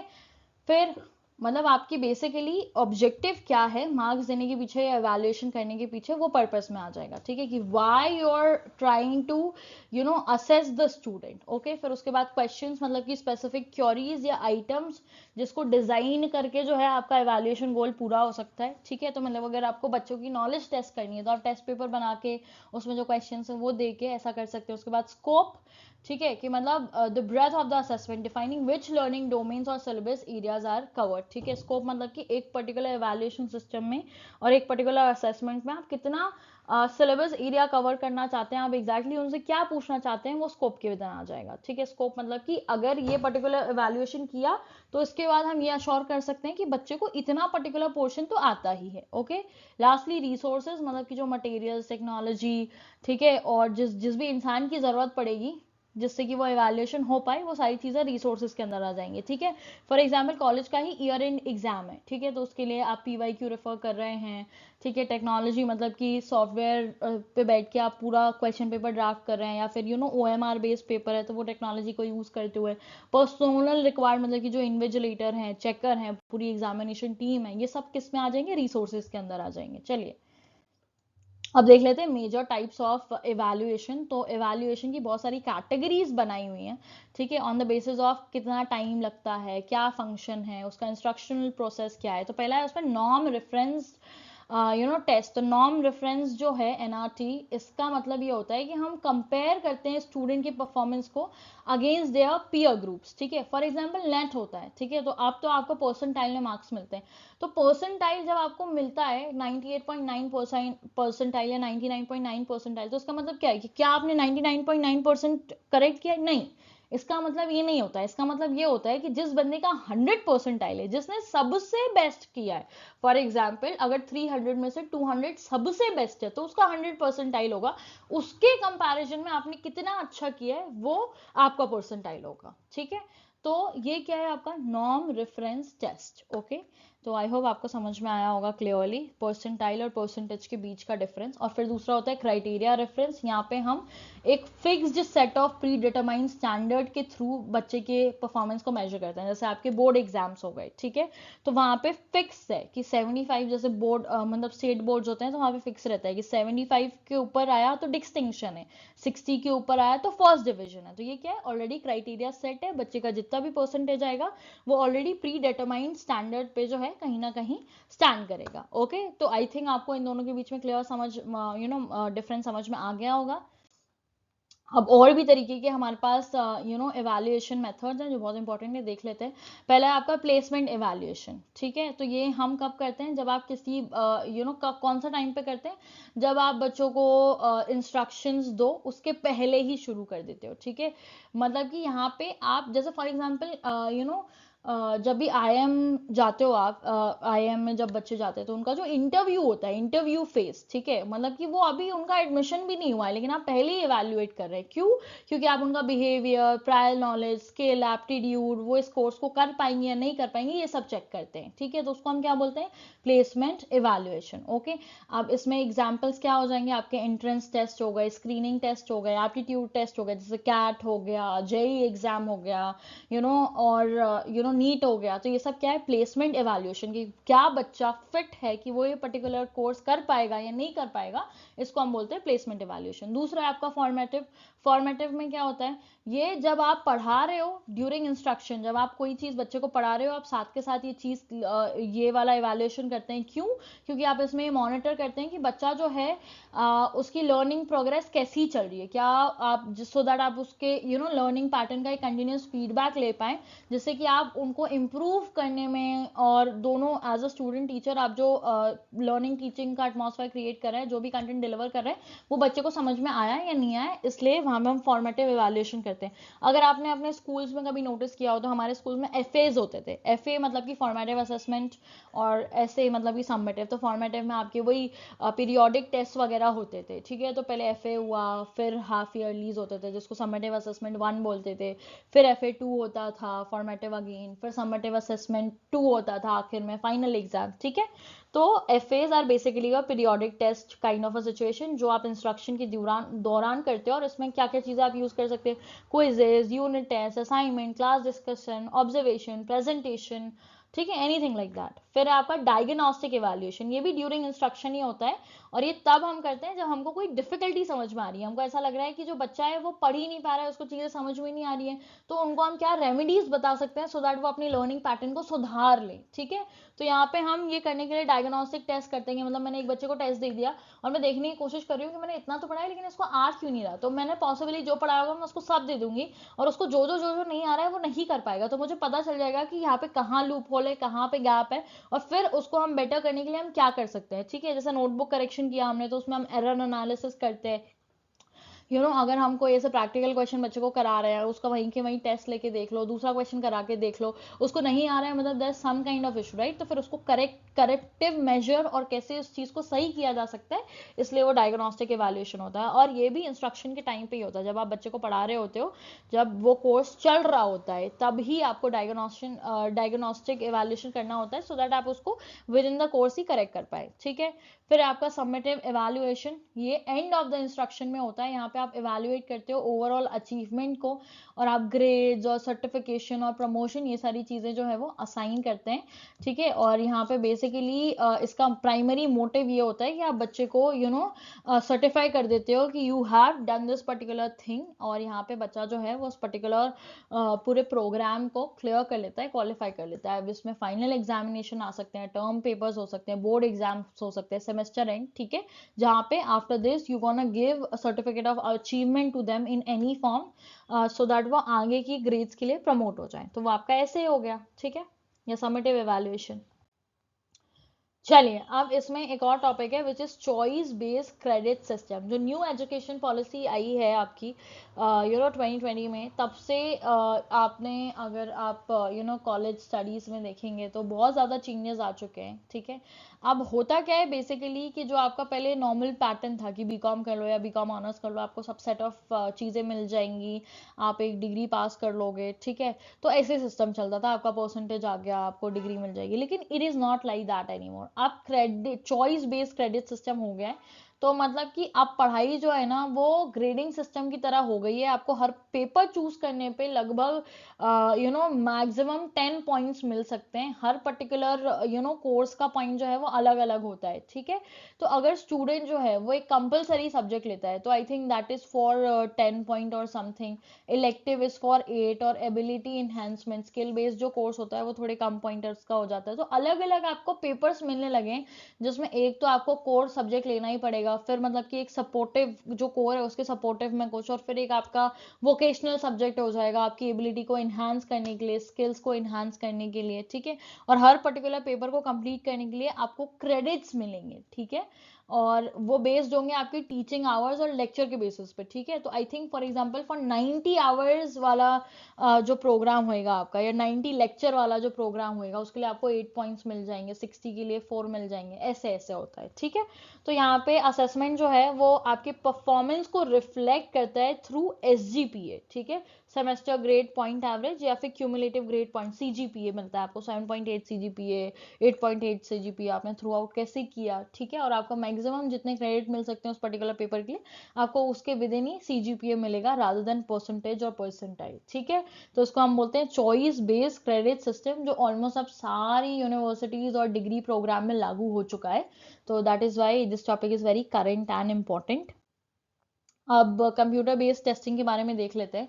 ये बेसिकली एक ऐसा टेस्टिंग होता है जहाँ पे आपकी स्कोरिंग और टेस्ट जो है वो डिजिटल प्लेटफॉर्म के थ्रू की जाती है, ठीक है। अब ऐसा हम क्यों करते हैं, क्योंकि इससे पहली बात तो एफिशिएंसी बढ़ जाती है, ठीक है, ऑटोमेटेड स्कोरिंग हो जाती है। अगर आप देखो जैसे आप NTA का ही एग्जाम देते हो तो वही कंप्यूटर बेस्ड टेस्टिंग है ना, आपको कंप्यूटर पे एग्जाम देना होता है, आप वहीं पे सब कुछ चेक करते हो, यहाँ पे कोई ह्यूमन इन्वॉल्व नहीं है, तो आपको पार्शलिटी और security, objectivity, false false happening की जो है प्रोबेबिलिटी बहुत ज़्यादा कम हो जाती है। एट द सेम टाइम किसी को बैठ के चेक नहीं करना पड़ता, ह्यूमन एरर ऑलमोस्ट जो है वो इम्पॉसिबल हो सकता है यहाँ पे, क्योंकि सब कुछ मशीन जनरेटेड है तो कुछ भी बायस नहीं होगा, और आपको रिजल्ट भी बहुत क्विकली मिल जाते हैं, ठीक है, इंस्टेंट फीडबैक मिल जाता है। तो इसलिए कंप्यूटर बेस्ड टेस्टिंग जो है वो एफिशिएंट है। उसके बाद ऑब्जेक्टिविटी, यहाँ पे कोई भी अगेन सेम चीज़, कोई ह्यूमन एरर नहीं होता ग्रेडिंग में, कोई किसी से गलती नहीं हो सकती, बायसनेस नहीं होती है, ठीक है। और सिक्योरिटी भी रहती है क्योंकि क्वेश्चन जो है वहाँ पे रैंडमाइजेशन हो जाता है, मतलब कि आप देखोगे ना पूरे जब आप पेपर देते हो कोई सा भी क्विज वगैरह ऐसे बेस्ड, तो आप देखना भले सेम ही पेपर आया सबके लिए, लेकिन सबके जो क्वेश्चन है वो आपस में क्या होते हैं, जंबल हो जाते हैं, और पासवर्ड प्रोटेक्शन मिलती है, सबको अपना अपना लॉगिन कोड मिलता है, ठीक है, जिससे चीटिंग के चांसेस बहुत ही ज़्यादा कम हो जाते हैं। चलिए अब देख लेते हैं इनोवेशन इन एवेल्यूएशन सिस्टम, ठीक है। तो एवेल्यूएशन सिस्टम में क्या इनोवेट हुआ है, तो हम इंटीग्रेटेड एग्जामिनेशन मैनेजमेंट की तरफ बढ़ रहे हैं, जहाँ पे हम हर लाइफ साइकिल जो है, रजिस्ट्रेशन से लेके एडमिट कार्ड से लेके on screen evaluation, online result, सब कुछ हम एक ऑटोमेटिंग सिस्टम में डालने की कोशिश कर रहे हैं, जहाँ पे सब कुछ थ्रू इंफॉर्मेशन टेक्नोलॉजी जो है वो ईजिली हो जाता है। उसके बाद हम आर्टिफिशियल इंटेलिजेंस का भी बहुत उपयोग कर रहे हैं, ठीक है। इससे हम स्कोरिंग, एनालिसिस, स्टूडेंट परफॉर्मेंस के पैटर्न को समझना, ये सारी चीज़ों में AI का यूज जो है वो बढ़ता जा रहा है। उसके अलावा continuous and comprehensive evaluation, CCE जो होता है, यहाँ पे हम बोथ स्कॉलिस्टिक और को स्कॉलिस्टिक, मतलब कि पढ़ाई लिखाई से रिलेटेड और पर्सनालिटी और स्किल से रिलेटेड हर एस्पेक्ट को रेगुलरली क्या करते हैं, कंटिन्यूसली असेस करते रहते हैं कि बच्चा कैसा परफॉर्म कर रहा है। साथ ही साथ ई पोर्टफोलियोज और वर्चुअल लैब से digital collection of student work, मतलब कि जो बच्चे कर रहे हैं उनका डिजिटल कनेक्शन, और रिमोट प्रैक्टिकल असेसमेंट, मतलब कि जो बहुत रिमोट एरिया है जहाँ पे प्रैक्टिकल्स पॉसिबल नहीं होते थे, ये सारी चीज़ें भी अब आसानी से हो जाती हैं। चलिए अब हम स्टार्ट करेंगे हमारा पार्ट 2। और पार्ट 2 जो जितना हमने अभी तक पढ़ लिया वो आपके सिलेबस के विद इन था, ठीक है, जो आपको बेसिकली इस पर्टिकुलर यूनिट में पता ही होना चाहिए, ठीक है। अब जो हम पढ़ेंगे इस यूनिट 1 का, वो बहुत ही ज्यादा इंपॉर्टेंट टर्म्स हैं जो एग्जाम में बहुत बार पूछी जा चुकी हैं, बहुत हाई स्कोर यील्डिंग टॉपिक्स होंगे, रिपीटेड टॉपिक्स होंगे, तो इस पार्ट को तो बिल्कुल भी स्किप मत करिएगा। The first part was for the basic knowledge, जो आपको चाहिए ही है in order to know what is teaching aptitude. उससे डायरेक्ट क्वेश्चन आ सकते हैं, आपके कंसेप्चुअल क्वेश्चन आ सकते हैं, स्टेटमेंट बेस्ड आ सकते हैं, असर्शन रीजनिंग आ सकते हैं, लेकिन अब हम वो सारे टॉपिक्स देखेंगे जो बहुत ही बार एग्जाम में रिपीट हो चुके हैं, ठीक है, और जो आपके डायरेक्ट सिलेबस का पार्ट नहीं है, लेकिन हमने PYQ से एक्सट्रैक्ट किया हुआ है। तो चलिए शुरू करते हैं। सबसे पहले आ जाते हैं स्वयं प्रभा पे। अब जो चीज़ हम ऑलरेडी कर चुके हैं हम वो नहीं देखेंगे, ठीक है। तो हमने देख लिया था इसमें 40 चैनल्स होते हैं, ठीक है, जो कि हाई क्वालिटी एजुकेशनल कंटेंट को 24 घंटे हर दिन दिखाते हैं, ठीक है। अब यहाँ पे जो हायर एजुकेशन है उसके लिए पहले के 10 चैनल्स बनाए गए हैं हायर एजुकेशन के लिए, जो बहुत ही ज़्यादा इंपॉर्टेंट हैं, ठीक है। और ये चैनल जो है वो प्राइमरली सीईसी या यूजीसी कोऑर्डिनेट करता है, और इसमें नॉन टेक्निकल अंडर ग्रेजुएट और पोस्ट ग्रेजुएट सब्जेक्ट्स को कवर किया जाता है, ठीक है। इतना याद रखिएगा। फर्स्ट 10 चैनल्स वो हायर एजुकेशन के लिए होता है, मतलब आपकी कॉलेज या इंस्टीट्यूशनल लर्निंग के लिए, जहाँ पे नॉन टेक्निकल अंडर ग्रेजुएट और पोस्ट ग्रेजुएट सब्जेक्ट्स को कवर किया जाता है, जिसके कोऑर्डिनेटर्स हैं सीईसी और यूजीसी, ठीक है। इतना क्लियर है। अब ये वो सारे चैनल्स की लिस्ट है, फर्स्ट 10 चैनल्स की, उनका नाम दिया हुआ है, बहुत इंपॉर्टेंट है। डायरेक्ट आ जाता है कि चैनल नंबर 6 क्या है, 7 क्या है, 8 क्या है, उसको उसके चैनल से मैच करो। तो चैनल नंबर 1 है आपका वगीश, और ये ह्यूमैनिटीज के लिए है, इसमें लैंग्वेज और लिटरेचर मेजरली कवर होता है। चैनल नंबर 2 है आपका संस्कृत, ठीक है, ये भी ह्यूमैनिटीज के लिए दूसरा चैनल है। यहाँ पे हिस्ट्री, कल्चर और फिलोसफी जो है वो कवर करते हैं। थर्ड है आपका प्रबोध, ये सोशल साइंस के लिए, इसमें सोशियोलॉजी और पॉलिटिकल साइंस कराते हैं। फिर है सरास्वत, सरास्वत में आपका एजुकेशन और साइकोलॉजी और होम साइंस कराते हैं। फिर है प्रबंधन, प्रबंधन में अगेन सोशल साइंस में मैनेजमेंट, लाइब्रेरी और इंफॉर्मेशन साइंस होता है। फिर है सिक्स्थ आपका विधिक, इसमें आपका law, legal studies, human rights, ये सब है। फिर साथ है आपका कौटिल्य, कौटिल्य मतलब इकोनॉमिक्स, कॉमर्स और फाइनेंस, ठीक है।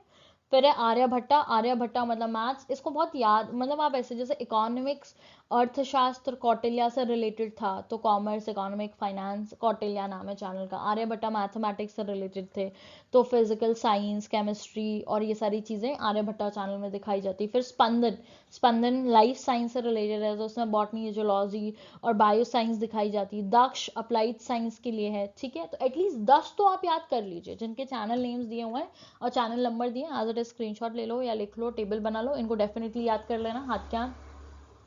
जब मैं पढ़ रही थी ना तो मैं पहले सिलेबस पढ़ती थी, फिर मैं पीवाईक्यू करती थी, फिर मैं देखती थी कि क्या पूछा जा रहा है, फिर मैं उसके बारे में सर्च करती थी, फिर मैं लिखती थी। अब आपके लिए तो इतना बिल्कुल हलवा पूरी जैसा काम कर दिया है, सब कुछ एक जगह परोस के रख दिया है, बेसिक्स प्लस रिपीटेड प्लस सारा कंटेंट, जितना इंपॉर्टेंट है, जितना याद करना चाहिए बस लिख लो, याद कर लो, और आपका पूरा यूनिट कवर हो जाएगा मेरी तरफ से। बस आपको फिर पीवाईक्यूज करने और कुछ भी नहीं करना, राइट। चलिए आगे बढ़ते हैं। उसके बाद चैनल नंबर 11 से 16 जो है वो इग्नू मैनेज करता है, और उसमें सोशल साइंस, ह्यूमैनिटीज और आउट ऑफ स्कूल स्टूडेंट्स जो हैं वो पढ़ाए जाते हैं। अब इन बाकी के जो चैनल्स हैं ना, इनसे आपसे बस ये पूछा जा सकता है कि 11 से 16 कौन मैनेज करता है और किससे रिलेटेड है, क्योंकि इनके कोई डायरेक्ट नेम्स नहीं है, ठीक है। तो आपको फिर इतना ज्यादा एक एक चैनल, एक एक पर्टिकुलर टॉपिक को याद करने की जरूरत नहीं है, बस आप ये इतना याद करिए कि कौन मैनेज करता है और इसमें मेजर टॉपिक्स जो है वो क्या कवर किए जाते हैं, ठीक है। फिर 17 to 38 जो है वो इंजीनियरिंग और टेक्नोलॉजी प्राइमरली कोऑर्डिनेट जो है वो एनपीटीईएल करता है इसको, ठीक है। और इसमें बहुत सारे आईआईटीज जो है वो कंटेंट देते हैं बना के। फिर है चैनल 22 जो कि डेडिकेटेड है IIT Pal for student preparing for engineering exam entrance. अब ये देखिए स्पेसिफिक है, इसको डेफिनेटली याद रखिएगा। चैनल नंबर 22 जो है बीच का, ठीक है, तो ये डेडिकेटेड है आईआईटी पाल के लिए, मतलब कि बेसिकली उन स्टूडेंट को प्रिपरेशन में हेल्प करता है जो इंजीनियरिंग के एंट्रेंस एग्जाम को क्लियर करना चाहते हैं, ठीक है। जैसे आपका जेई हो गया, advance means all of that, ठीक है। फिर उसके बाद चैनल नंबर 39 और 40 जो है वो डेडिकेटेड है परफॉर्मिंग आर्ट्स के लिए। परफॉर्मिंग आर्ट्स में आपका क्लासिकल डांस, म्यूजिक, थिएटर, ये सारी चीज़ें आ जाएंगी, ठीक है। और पीएम ई विद्या, ये चैनल नंबर 23 से लेके 34 तक का जो बीच के चैनल है ना, ठीक है। और इनके वन चैनल पे एक पर, मतलब ऐसे वन चैनल पर क्लास फॉर क्लासेस 1 to 12, मतलब कि इन हर चैनल में जैसे क्लास 1, जैसे 23 में क्लास 1 का कंटेंट दिखाएंगे, 24 में क्लास 2 का दिखाएंगे, तो ये 12 चैनल में हर क्लास का कंटेंट चलता है, ठीक है। जैसे 25 हो गया तो उसमें क्लास 3 का कंटेंट दिखाएंगे, तो इन सारे चैनल को क्या बोलते हैं, पीएम ई विद्या। कहाँ से कहाँ तक है, 23 से 34, और इसमें हर चैनल पे हर क्लास का कंटेंट दिखाया जाता है स्कूल एजुकेशन के लिए, ठीक है। और स्कूल एजुकेशन के कोऑर्डिनेटर्स कौन है, मुझे बिल्कुल कमेंट करके बताना। अभी हमने जब हम पूरा बेसिक कंटेंट पढ़ रहे थे तभी डिस्कस किया था, ओके। चलो मैं ये बता देती हूँ यार, एनसीईआरटी एंड आईओएस, ओके। चलिए यहाँ पे आपके मेजरली पूरे चैनल्स जो हैं वो समाप्त हो गए होंगे। अब आ जाते हैं आईसीटी टूल्स पे, जो टीचिंग और लर्निंग के लिए बहुत इंपॉर्टेंट है। इन पे बहुत बार क्वेश्चन आ चुका है और हर बार आ रहा है, और ये बहुत इंटीग्रेटेड टॉपिक है। इसको आप आईसीटी के विदिन भी कवर कर सकते हैं और टीचिंग एप्टीट्यूड के विदिन भी कवर कर सकते हैं, ठीक है। तो ऐसे टॉपिक्स जो इंटीग्रेटेड होते हैं, इंटीग्रेटेड मतलब कि एक से ज़्यादा डिसिप्लिन को फॉलो अप कर रहे होते हैं, उनके आने के चांसेस बहुत ही ज़्यादा देखे जा रहे हैं आजकल नेट में। मतलब कि जो टॉपिक टीचिंग से भी रिलेटेड है, आईटीसी से भी रिलेटेड है, करंट अफेयर से भी रिलेटेड है, उनके चांसेस बहुत ज़्यादा होते हैं पेपर में आने के, और ये तो आते ही आते हैं, ठीक है। तो इनको मैं सब ऐसे पढ़ा दूंगी आपको कि आप डेफिनेटली इनका बहुत अच्छे से रिवीजन करके जाओगे, कुछ भी नहीं भूलोगे, कुछ भी गलत नहीं करके आओगे, ठीक है। तो पहला है आपका कहूट। कहूट एक आईसीटी टूल है और इसकी कैटेगरी है गेम बेस्ड लर्निंग और असेसमेंट टूल है ये, ठीक है। मतलब यहाँ पे जो इसका पर्पस है वो है फॉर्मेटिव असेसमेंट और स्टूडेंट के इंगेजमेंट को बढ़ाना, और यहाँ पे आप क्विज वगैरह लेके उनका असेसमेंट करने की कोशिश करते हैं, जो बेसिकली गेम या फन बेसिस में आप उनका असेसमेंट कर सकते हैं, ठीक है। अब इसका रियल टाइम फीचर क्या है कि आप रियल टाइम कंपटीशन जो है वो करा सकते हैं, लीडर बोर्ड देख सकते हैं कि कौन बच्चा बेटर कर रहा है, कौन नहीं कर रहा है, ठीक है। And then this is asynchronous, मैं बता चुकी हूँ आपको एसिंक्रोनस का मीनिंग, ठीक है। और यहाँ पे चैलेंज मोड और होमवर्क वगैरह के भी ऑप्शंस होते हैं, ठीक है। अब यहाँ पे जो आपको कीवर्ड याद रखना है, मतलब अगर गेमिफाइड असेसमेंट है, रियल टाइम एंगेजमेंट है, सिंक्रोनस फीडबैक है, ये सारी चीजें अगर आपसे पूछी जा रही हैं, ठीक है, और कैटेगरी है game based learning assessment tool, तो क्या है उसका आंसर? कहूट, ओके।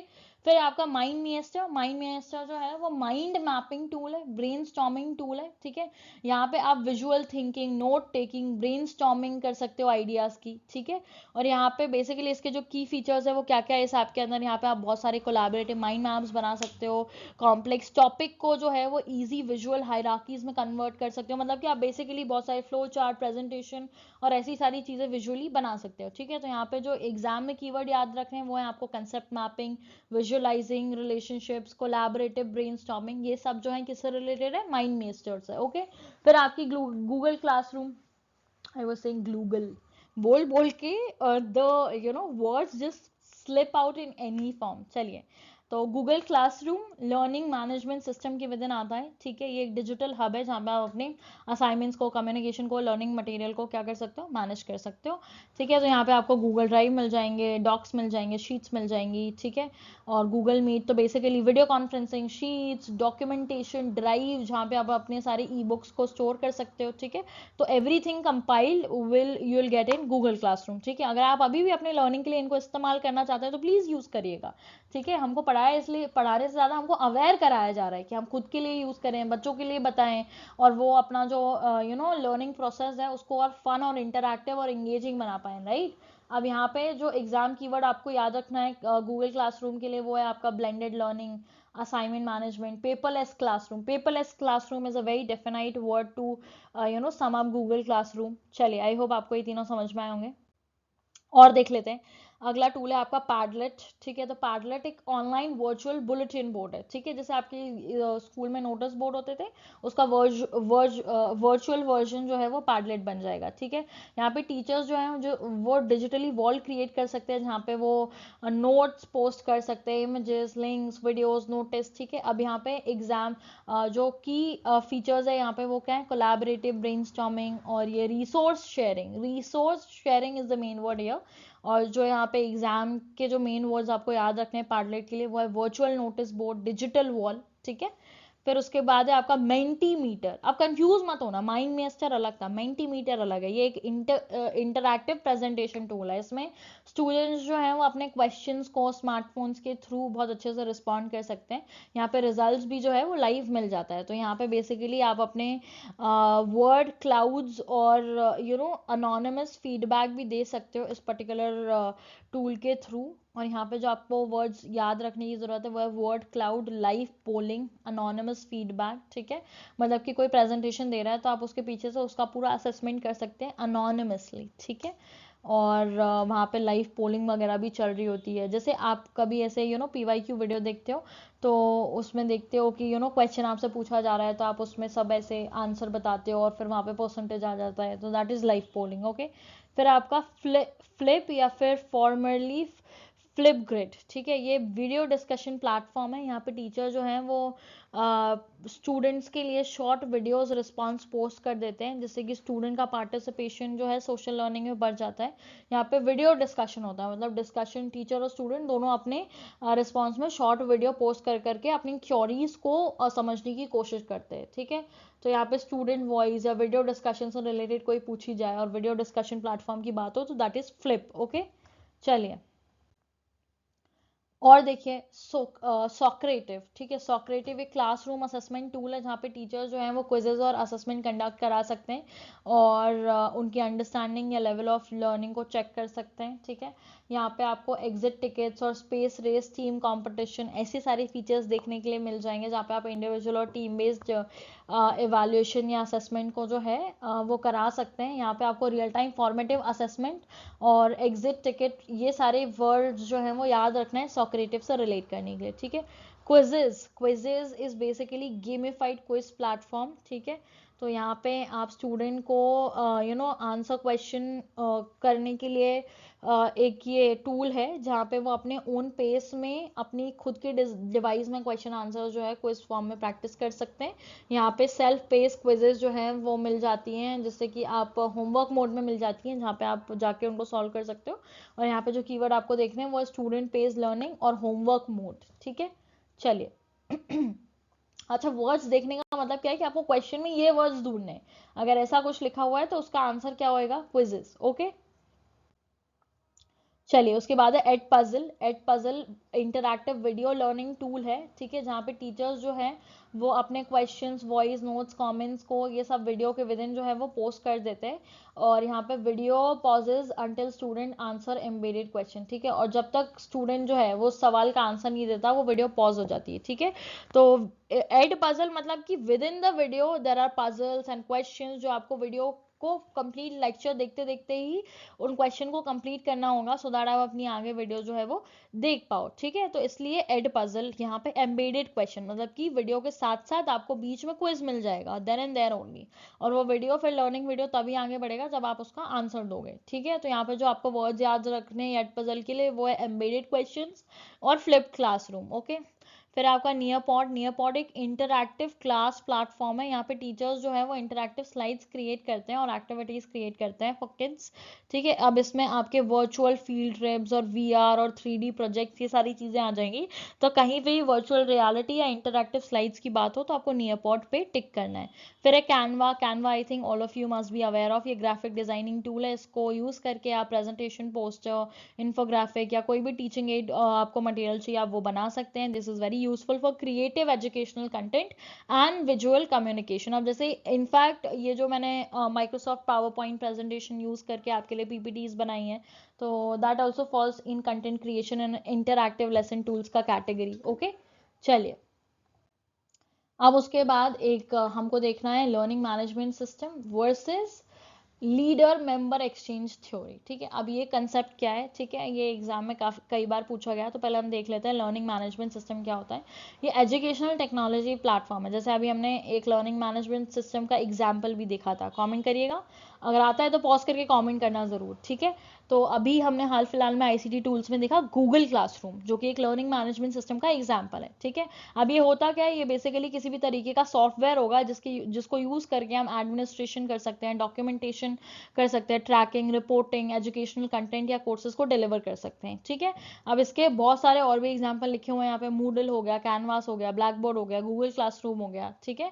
इन सब के अंदर जो है बहुत सारे फीचर्स होते हैं, जहाँ पे आप एनरोलमेंट मैनेजमेंट कर सकते हो कि कितने बच्चे जो हैं इस पर्टिकुलर ग्रुप से जुड़े हुए हैं, कंटेंट होस्ट कर सकते हो, अपग्रेडिंग कर सकते हो, प्रोग्रेस ट्रैक कर सकते हो, ठीक है। तो बेसिकली लर्निंग इन्वायरमेंट और पूरे मैनेजमेंट को आईटी या फिर टेक्नोलॉजिकल प्लेटफॉर्म पे करना through using any app, any particular platform, that will fall under the category of learning management system, ठीक है। अब दूसरा है आपका लीडर मेंबर एक्सचेंज थ्योरी, ठीक है। तो ये बेसिकली फोकस करता है in maintaining the relationship between a teacher and members, ठीक है। तो बेसिकली यहाँ पे क्या होता है कि स्टूडेंट्स को ना बहुत ज्यादा अटेंशन मिलती है, रिस्पॉन्सिबिलिटी मिलती है, ठीक है। Out group student with less interaction use to analyze classroom relationship, मतलब बेसिकली ये लीडर मेंबर एक्सचेंज थ्योरी जो है It is a theory which is made in order to balance the equation between the teacher and the student by having more conversation.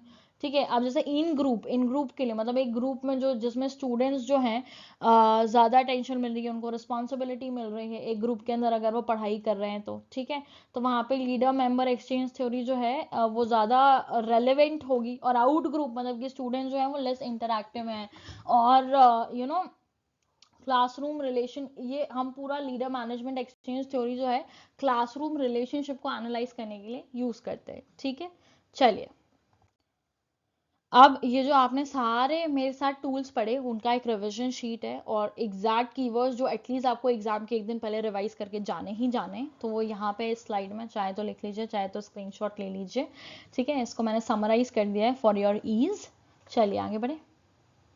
कुछ एक दो चीज़ें आपको नई भी मिल जाएंगी। जूम, गूगल मीट, ये सिंक्रोनस कम्युनिकेशन के लिए होता है। ठीक है, और मतलब कि लाइव कम्युनिकेशन अगर आपको करना है तो उसके लिए आप जूम और गूगल मीट यूज़ कर सकते हैं और आपको बहुत पता भी होगा इसके बारे में। गूगल फॉर्म से आप डेटा कलेक्शन और सर्वे कर सकते हैं, बाकी सब हम डिस्कस कर चुके हैं। ओके, चलिए अब हम सिंक्रोनस लर्निंग के बारे में थोड़ा सा और डिटेल पढ़ लेते हैं। अभी हमने जब अपना कंटेंट देखा तो हमने डिस्कस किया ही। तो सिंक्रोनस लर्निंग तब होती है जब हम लाइव या रियल टाइम में पार्टिसिपेंट के साथ वन ऑन वन बैठ के डिस्कशन कर रहे होते हैं फ्रॉम डिफरेंट लोकेशंस वर्चुअली। ठीक है, अब यहाँ पे जो की कॉन्सेप्ट है वो क्या है, इन सिंक और लाइव इंटरेक्शन। सिंक का मतलब क्या होता है, लाइव आप इंटरेक्शन कर रहे हैं, यहाँ पे कम्युनिकेशन जो है वो टू वे होता है, इमीडिएट होता है और रियल टाइम कम्युनिकेशन चल रहा होता है। फीडबैक भी आपको इंस्टेंटली मिल जाएगा क्योंकि आप लाइव वन ऑन वन जो है वो बात कर रहे हैं। अब यहाँ पे स्टूडेंट का रोल भी एक्टिव होता है क्योंकि वो एंगेज्ड है उस लाइव सेशन में। अब इसके एग्जांपल हो जाएंगे आपके live webinar, video conferencing through Zoom, Google Meet, virtual classrooms, live polling tools जहाँ पे आप मेंटीमीटर और काहूत का यूज कर सकते हो। जैसे कुछ टीचर स्ट्रीम कर रहे होते हैं वीडियोस या फिर आपके साथ पीवाईक्यू सॉल्व कर रहे होते हैं तो वो लाइव पोलिंग चला देते हैं क्लास में, तो आपको वहाँ पे इंगेज करना पड़ता है। ठीक है, और फिर एग्जाम पॉइंटर में बेसिकली ये हाई सोशल प्रेजेंस और लेकिन लिमिटेड फ्लेक्सिबिलिटी को दिखाता है। ओके, अब यहीं पे एसिंक्रोनस को देख लेते हैं। तो यहाँ पे जो है वो लर्निंग अकर करती है डिफरेंट टाइम पे मतलब कि आपकी लोकेशन और लर्नर की कन्वीनियंस के हिसाब से जो है लर्निंग एग्जिस्ट करती है। यहाँ पे नॉट इन सिंक मतलब कि एसिंक्रोनस का मतलब होता है, एसिंक का मतलब होता है नॉट इन सिंक, मतलब कि टाइम इंडिपेंडेंट लर्निंग होती है। जैसे कि अभी मैंने वीडियो डाल दिया, अब आप कभी भी देख लो। ठीक है, अब यहाँ पे कम्युनिकेशन क्या है, डिले हो सकता है। मतलब कि फॉर एग्जाम्पल मैंने आज वीडियो डाली लेकिन आप मुझे आफ्टर 20 डेज कमेंट करो कि मैम मुझे कुछ डाउट है। ठीक है, तो कम्युनिकेशन तो होगी, आई स्टिल रिप्लाई, लेकिन it will take many hours और डेज। जब भी आपको क्वेरी आएगी या जब भी आप पूछोगे तब ऐसा हो पाएगा। ठीक है, फिर उसके बाद स्टूडेंट का रोल जो है वो यहाँ पे सेल्फ डायरेक्टेड होता है, मतलब कि आप अपनी स्वयं की इच्छा से जो है वो पढ़ाई कर रहे हैं। लर्नर खुद डिसाइड करता है कि उसको ये वीडियो देखनी है, मतलब आपने खुद चूज किया है कि you want to do this. Okay, अब इसमें जो है वो रिकॉर्डेड लेक्चर यूट्यूब पे, स्वयं पे, ठीक है, discussion forums, email communication, PDF, ई बुक, पॉडकास्ट, ये सारी चीज़ें आ जाएंगी। ठीक है, और एग्ज़ाम के हिसाब से ये बहुत ज़्यादा फ्लेक्सिबल होता है।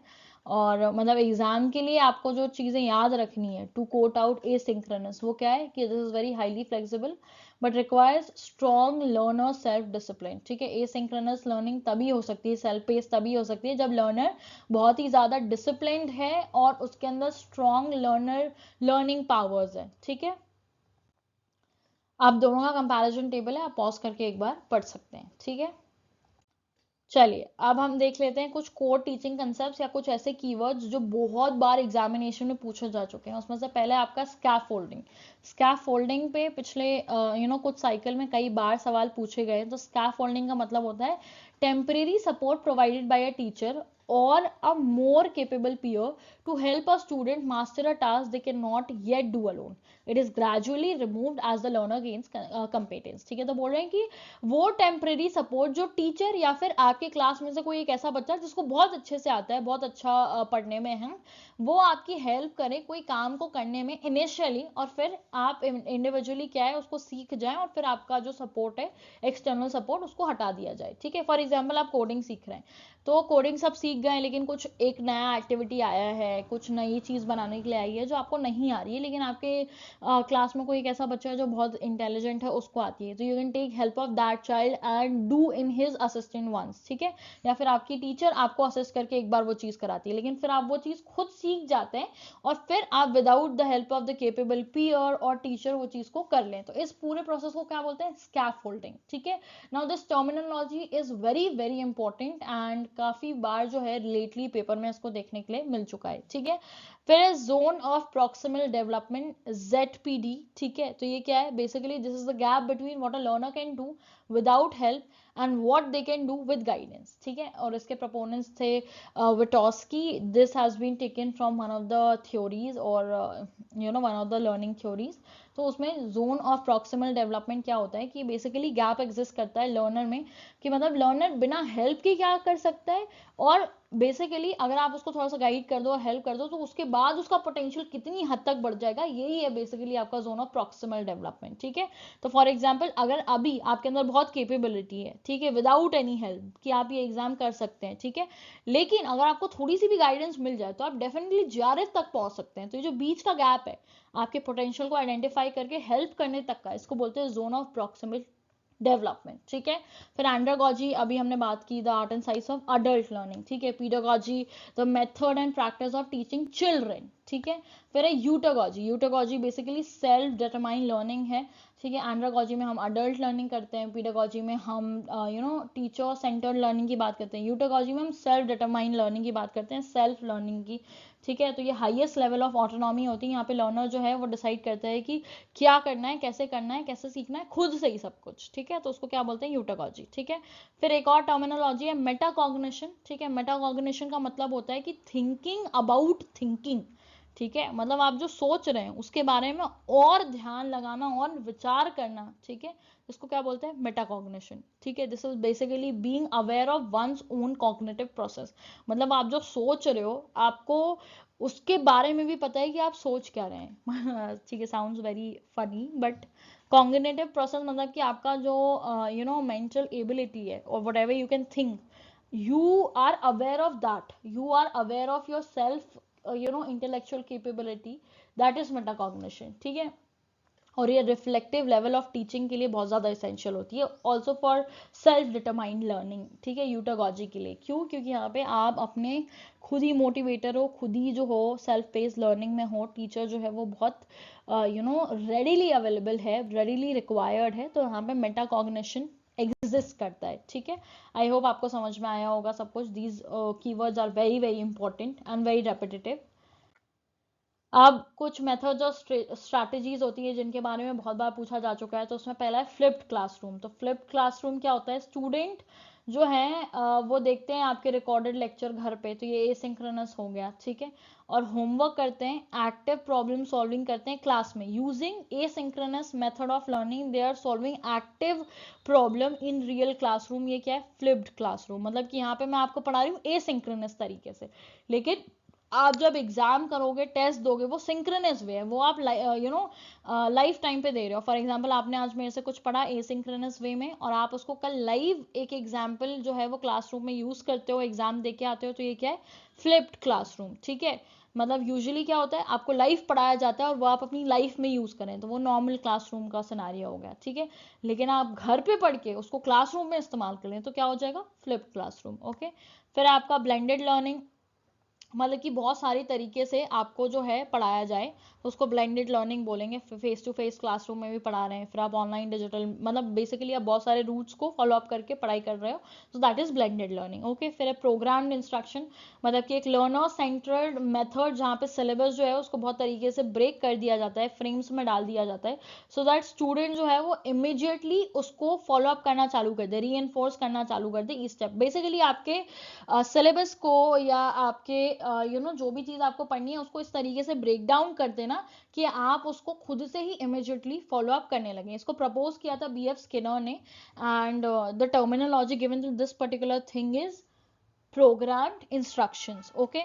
फिर आपका यूरिस्टिक मेथड, ये एक इंक्वायरी बेस्ड सर्च होता है जहाँ पे स्टूडेंट जो है वो अपनी पोजीशन को डिस्कवर करने की कोशिश करता है, ठीक है। यूरिस्टिक मेथड के मतलब कि एज अ स्टूडेंट आप खुद अपनी पोजीशन, मतलब लर्निंग हायरार्की में आप कहाँ स्टैंड करते हैं, आपको टीचर की ज़रूरत है, आप सेल्फ पेस कर लोगे, आप क्या कर सकते हो एग्जैक्टली उसको यूरिस्टिक मेथड बोलते हैं। कि पहले खुद की डिस्कवरी करना, खुद के बारे में इंक्वायरी करना कि एज अ स्टूडेंट आप कितने केपेबल हैं, ठीक है। इसको प्रपोज किया था आर्मस्ट्रॉन्ग ने। फिर उसके बाद दस one more term which is known as micro teaching. तो उसमें एक टीचर जो है वो ट्रेनिंग टेक्निक को यूज करता है जहाँ पे टीचर प्रैक्टिस करता है एक स्पेसिफिक स्किल को, ठीक है। एग्जाम्पल करें तो क्वेश्चनिंग करने को, ठीक है, शॉर्ट ड्यूरेशन के लिए एक स्मॉल ग्रुप के विद इन और पीओर्स के विद इन, उसको माइक्रो टीचिंग बोलते हैं, ठीक है। तो जैसे आपका जब पीएचडी होता है तो आपको माइक्रो टीचिंग करने के लिए बुलाते हैं, वाइवा करने के लिए बुलाते हैं, तो मतलब आपको थोड़े टाइम के लिए क्लास में भेजेंगे और इसका एक पूरा साइकिल भी होता है, ठीक है। तो आपको प्लान देंगे 6 मिनट्स के लिए, एक टॉपिक दे देंगे, आप 6 मिनट के लिए उसके बारे में सोच सकते हो, फिर कंटेंट बना सकते हो, फिर आप 12 मिनट तक उसके बारे में पढ़ाओगे। फिर उसके बाद मतलब थोड़ा टाइम के लिए आप उसके बारे में टीच करोगे, फिर आपको फीडबैक मिलेगा, फिर आप करेक्ट करोगे, फिर आप डेमोन्स्ट्रेट करोगे। इसको क्या बोलते हैं? Micro teaching, okay. हाँ जी।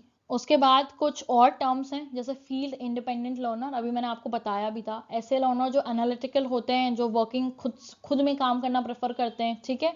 और ये प्रॉब्लम को पार्ट्स में डिस्ट्रीब्यूट करके खुद सॉल्व करने की कोशिश करते हैं rather than taking the entire thing as whole, ठीक है। और अपना रास्ता खुद डिस्कवर करते हैं। वेराज फील्ड डिपेंडेंट लर्नर वो होते हैं जो एक सोशल इन्वायरमेंट को प्रेफर करते हैं, ठीक है। वो अपने सराउंडिंग से इन्फ्लुएंस होते हैं और वो ऐसी चीज़ों को कर रहे होते हैं जो ऑलरेडी ग्लोबली या होलिस्टिकली अवेलेबल है, जनरलाइज है, ठीक है। फिर आपका कॉग्निटिव डिसोनेंस, कॉग्निटिव डिसोनेंस का मतलब होता है एक मेंटल डिस्कम्फर्ट एक्सपीरियंस करना जिसकी वजह से लोग जो हैं वो कॉन्ट्राडिक्टरी बिलीफ के बीच में फंस जाए, ठीक है। और इसकी वजह से लोगों के दिमाग में बहुत सारी क्यूरियोसिटी आती है, तो मेंटल डिसोनेंस का मतलब ये है कि आप मेंटली जो है एक पर्टिकुलर कंक्लूजन पे नहीं पहुंच पाते हैं जिसकी वजह से आपके दिमाग में बहुत ज़्यादा क्यूरियोसिटी आती है and you tend to ask various questions and you'll always end up having some kind of doubts or other and full believe करने में जो है वो प्रॉब्लम होती है, दैट इज कॉग्निटिव डिसोनेंस, ठीक है। फिर आपका लोकस ऑफ कंट्रोल, मतलब कि लर्नर का बिलीव जो है मतलब कि about what causes their success और फेलियर, उसको हम बोलते हैं लोकस ऑफ कंट्रोल। मतलब कि आप कितना बिलीव करते हैं कि आप सक्सेसफुल होंगे नहीं होंगे, ठीक है। और आप खुद के अंदर से अगर आप ये चीज कर रहे हैं, खुद एफर्ट्स डाल रहे हैं, तो उसको बोलते हैं इंटरनल लोकस ऑफ कंट्रोल, ठीक है। लेकिन अगर बाहर से कोई आपको मोटिवेट कर रहा है, एक्सटर्नल कोई फैक्टर है जिसमें हम बोल देते कि यार मेहनत तो बहुत करी लेकिन इस बार नहीं हुआ, नहीं हुआ मतलब कि किस्मत काम नहीं करी, ठीक है, या बहुत अच्छा टीचिंग नहीं मिला, अंदर से तो बहुत मोटिवेटेड थे, तो वो क्या हो जाएगा? External locus of control. तो लोकस ऑफ कंट्रोल मतलब कि आपके आसपास का इन्वायरमेंट जो आपके सक्सेस या फेलियर को डिसाइड करता है। अब ये इंटरनल हो सकता है जो आपके अंदर से आए, एक्सटर्नल हो सकता है जो आपके इन्वायरमेंट को बाहर से इफेक्ट करे, ठीक है। चलिए, मूक हो चुका है, massive open online courses, I think आपको बहुत अच्छे से समझ में आ गया। लर्निंग मैनेजमेंट सिस्टम भी आपको समझ में आ गया। फिर एक ओपन एजुकेशनल रिसोर्सेज, मतलब कि ये फ्री टू यूज टीचिंग और रिसर्च मटेरियल होते हैं जो आपको अवेलेबल होते हैं पब्लिक डोमेन पे, मतलब कि ऑनलाइन फ्री वेबसाइट पे आपको ओपन एजुकेशनल रिसोर्सेज जो हैं वो देखने के लिए मिल जाते हैं, जिसको यूज करके आप टीचिंग या रिसर्च कर सकते हैं, ठीक है। तो ये कुछ टर्म्स है, बाकी दो हमने डिस्कस कर लिए हैं ऑलरेडी। इसके अलावा ब्लूम्स टेक्सोनॉमी बहुत ही ज़्यादा इंपॉर्टेंट टॉपिक है। इसके मेजर 3 डोमेन्स होते हैं, ठीक है। तो ब्लूम्स टेक्सोनॉमी एक आप समझ लो एक तरीके का थ्योरेटिकल डेवलपमेंट है ब्लूम का, जहाँ पे वो लर्निंग को 3 तरीके से डिवाइड करते हैं। पहला है कॉग्निटिव थिंकिंग, कि मतलब आपकी जो सबसे पहले पढ़ाई लिखाई होती है वो कॉग्निटिव होती है, जहाँ पे आप नॉलेज लेते हैं जो आपके दिमाग में जाता है, ठीक है। तो नॉलेज और हेड से रिलेटेड होता है ये पर्टिकुलर सेगमेंट। और यहाँ पे जो ट्रेडिशनली उन्होंने एक सिस्टम हमको दिया था, वो दिया था कि आप नॉलेज लोगे, फिर उसको समझने की कोशिश करोगे, नॉलेज लोगे, फिर उसको समझने की कोशिश करोगे, फिर आप उसको अप्लाई करोगे, एनालाइज करोगे, सिंथेसाइज करोगे और उसका इवैल्यूएशन करोगे, ठीक है। अब इसका एक रिवाइज्ड वर्जन आया है जो एंडरसन ने दिया था, तो उसमें वो बोलते हैं कि पहले आप नॉलेज को रिमेंबर करेंगे, ठीक है। तो यहाँ पे जो है, यहाँ पे ट्रेडिशनल रूट है, ठीक है, जिसका ये एक्रोनिम लिखा है, ऐसे याद कर सकते हो आप इसको, क्योंकि ये कभी हायरार्की में लगाने के लिए आ जाता है डायरेक्टली। तो उसमें बोल देते हैं कि KCAASE से हमको ये याद हो सकता है, knowledge comprehension, application, analysis, synthesis and evaluation. हम टॉप टू बॉटम जाते हैं, ठीक है। तो अब उसको एप्लीकेशन मोड में जब हम देखें तो नॉलेज को हम याद रखते हैं, तो एंडरसन ने बोला कि आप पहले चीजों को रिमेंबर करोगे, फिर कॉम्प्रिहेंशन में समझते हैं तो अंडरस्टैंड करोगे, एप्लीकेशन में आप उस नॉलेज को अप्लाई करते हो तो फिर आप अप्लाई करोगे, फिर एनालाइज करोगे, फिर सिंथेसिस की जगह इवेल्युएट करोगे, और फिर सिंथेसिस मतलब कि आप उसके बारे में जो चिंतन मनन कर रहे थे उसके बाद एक और स्टेप यहाँ पे जोड़ दी गई, क्रिएट की। तो आपने पहले कोई चीज देखी, उसको याद रखा, उसको समझा, उसको अप्लाई किया, एनालाइज किया, एवेलुएट किया, और फिर आपने कुछ क्रिएट किया। तो ये रिवाइज जो वे है जहाँ पे आप नॉलेज को अपने दिमाग में पहुंचाते हैं, ठीक है, ये हेड सेगमेंट हो जाएगा कॉग्निटिव का, थिंकिंग का, लोएस्ट टू हाईएस्ट जाते हैं हम, ठीक है। फिर आपका अफेक्टिव जो कि फीलिंग वाला सेगमेंट है, ये रिलेटेड होता है आपके एटीट्यूड से और ये अफेक्ट करता है आपको आपके हार्ट को, ठीक है। तो यहाँ पे जो एक्रोनिम है आपको याद रखना है वो है RRVOC, मतलब कि आप कोई भी इंफॉर्मेशन रिसीव करेंगे, फिर उस पर रिस्पॉन्ड करेंगे, फिर आप वैल्यूइंग करेंगे, फिर आप ऑर्गेनाइज करेंगे, और फिर उससे रिलेटेड आपका एक कैरेक्टराइजेशन जो है, कैरेक्टरिस्टिक जो है, आप उससे रिलेटेड डेवलप कर लेंगे, ठीक है। और ऐसा ही फिर है साइकोमोटर डूइंग का, जो स्किल से रिलेटेड होता है, और हैंड जो है इसको हैंड से रिलेट करके बोला हुआ है। तो cognitive head, affective is for heart, and psychomotor is for hand, ठीक है। तो यहाँ पे जो आपको शॉर्ट फॉर्म याद रखना, दैट इज इम्पैन। तो आप पहले कोई भी चीज इमिटेट करते हैं, इमिटेट मतलब कि जैसे फॉर एग्जाम्पल बच्चा है, ठीक है, तो उसने देखा है कि सब ग्लास उठा के पानी पीते हैं, तो उसको पानी पीना होगा तो वो भी ग्लास उठाएगा, ठीक है। फिर आप मैनिपुलेशन, मैनिपुलेशन मतलब कि आपके अकॉर्डिंग अगर उसमें कोई चेंजेस हो सकते हैं तो दैट, ठीक है। फिर उसके बाद प्रिसीजन, फिर वो काम मतलब उसने पहले दिन ग्लास उठाया तो उसने पानी गिरा दिया, लेकिन वो कई बार अगर ऐसा करेगा तो वो अपने हिसाब से प्रिसाइज हो जाएगा, मतलब कि फिर उसमें एरर नहीं बचेगा। फिर आर्टिकुलेशन, आर्टिकुलेशन मतलब कि अब वो थोड़े बहुत चेंजेस अपने हिसाब से कर सकते हैं, मतलब कि उसने देखा कि अगर आप ग्लास में पानी डाल के पी सकते हो, ठीक है, तो आप कप में भी पी सकते हो, एनीथिंग विच इज हॉलो उसमें पानी पी सकते हो, बॉटल में भी पी सकते हो। और फिर ऐसा करते करते वो पूरा ये जो साइकोमोटर स्किल है वो सीख जाएगा, नेचुरलाइज हो जाएगा, उसके बाद वो ऊपर से भी पानी अपने मुंह में डाल के ग्लास से पी सकता है, ठीक है। तो दैट इज नेचुरलाइजेशन, ओके। तो आई होप आपको ये ब्लूम्स टैक्सोनॉमी समझ में आ गई होगी, इसका स्क्रीनशॉट लीजिएगा, लेवल्स याद रखिएगा, इनके स्टेप्स याद रखिएगा। याद रखने के लिए आपको शॉर्ट फॉर्म दे दिए गए हैं, तो इनके मदद से आप इनको इजीली याद रख पाएंगे, और इनकी डोमेन्स को और क्या चीज पे फोकस करते हैं ये याद रखिएगा। And I think it is very easy. Cognitive is for knowledge, which goes to your head. Affective is for attitude, which goes to your heart. And psychomotor is for skills, which goes to your hand. ठीक है, तो head, heart, hand, knowledge, attitude, skills, and cognitive, affective, psychomotor. And these are the steps which goes from lowest to highest. And also the acronyms are given so that you can remember easily. So the table for this particular topic is good to go. चलिए फिर हम ऐसे gardener की hierarchy of learning, इन्होंने भी 8 step दिए थे जो लोएस्ट टू हाईएस्ट जाते हैं। तो बोलते हैं कि इन्होंने टाइप ऑफ लर्निंग के बारे में बताया था। तो पहले बोलते हैं कि पहले सिग्नल लर्निंग होती है किसी भी इंसान के अंदर, ठीक है। सिग्नल लर्निंग मतलब कि जो आप अपनी रिफ्लेक्स से सीखते हो, मतलब कि अगर किसी को थप्पड़ मारो, वो कितना ही बड़ा बच्चा हो, भले जरा सा क्यों ना हो, मतलब जरा मतलब बिल्कुल ही इन्फेंट है और आप उसको मारो तो फिर तो यू आर हार्टलेस। लेकिन अगर 1-2 साल के बच्चों को भी आप मारोगे तो वो अपने आप को प्रोटेक्ट करेंगे, राइट। तो ये उनका सिग्नल लर्निंग है जो उनके इंट्रिंसिक बॉडी के रिफ्लेक्स से आता है, ठीक है। तो अगर आप किसी बच्चे की तरफ पानी फेंको, वो अपना मुंह कवर कर लेगा, अपने आप को छुपाएगा, तो ये उसका क्या है, रिफ्लेक्स है। गर्म चीज पे हाथ लगा दी, हाथ बाहर करेगा, उसको सिखाने की जरूरत नहीं है, लेकिन वो रिफ्लेक्सेस आते हैं आपके डिस्कम्फर्ट की वजह से, ठीक है। और ये पाब्लो के एक्सपेरिमेंट से सिमिलर है। तो आप अगर कोई रिलेशन पूछा जाए सिग्नल लर्निंग का, तो आप पाब्लो के एक्सपेरिमेंट से इसको रिलेट कर सकते हैं, ठीक है, जो कि उन्होंने किया था एक डॉग के बिहेवियर के ऊपर। फिर दूसरा है आपका स्टिमुलस रिस्पॉन्स लर्निंग। फिर सेकेंड लेवल पे आता है आप स्टिमुलस रिस्पॉन्स लर्निंग, मतलब कि लर्निंग जो है वो यहाँ पे स्पेसिफिक होती है एक पर्टिकुलर स्टिमुलस के थ्रू, ठीक है, जिसको आप ऑपरेंट कंडीशनिंग थ्योरी में पढ़ते हैं, जो BF स्किनर ने दी थी। अब इस बेसिकली इस पर्टिकुलर सेगमेंट का ये मतलब है कि फॉर एग्जाम्पल अगर घर में घुसना है तो आप गेट खोलेंगे, और ये बच्चा बार बार ये चीज देखता है, तो वो कंडीशन हो जाता है इस पर्टिकुलर चीज के लिए। तो अगर अगली बार उसको खुद से घर में घुसना होगा तो वो गेट खोल के अंदर घुस जाएगा, ठीक है। तो एक पर्टिकुलर बिहेवियर को देखना, उसको सीखना, और फिर उसके रिस्पॉन्स में जब आपको वो चीज करनी है तो आप भी सेम चीज करेंगे, ठीक है। फिर उसके बाद चेनिंग। अब उसने देखा कि घर में घुसने के लिए गेट खोलना पड़ता है, फिर पंखा चालू करने के लिए बटन ऑन करनी पड़ती है, सोने के लिए लेटना पड़ता है। जब आप ये सारी चीज़ों को बहुत सारी ऐसी एक एक चीज़ फॉलो करने लग जाएं तो ये चेनिंग के अंदर आ जाएगा। बहुत सारे मोर स्टिमुलस रिस्पॉन्स को एक्शन में कन्वर्ट करके एक पूरा सीक्वेंस बना देंगे, ठीक है। मतलब शावर लेने के लिए पहले गेट खोलना है, उसने सीख लिया, लाइट जलानी है उसने सीख लिया, टैप ऑन करना है उसने सीख लिया, बकेट से अपने ऊपर मग से पानी डालना है, ये सब उसने सीख लिया। तो ये पूरा एक प्रोसेस सीख गया वो फिर नहाने का, ठीक है।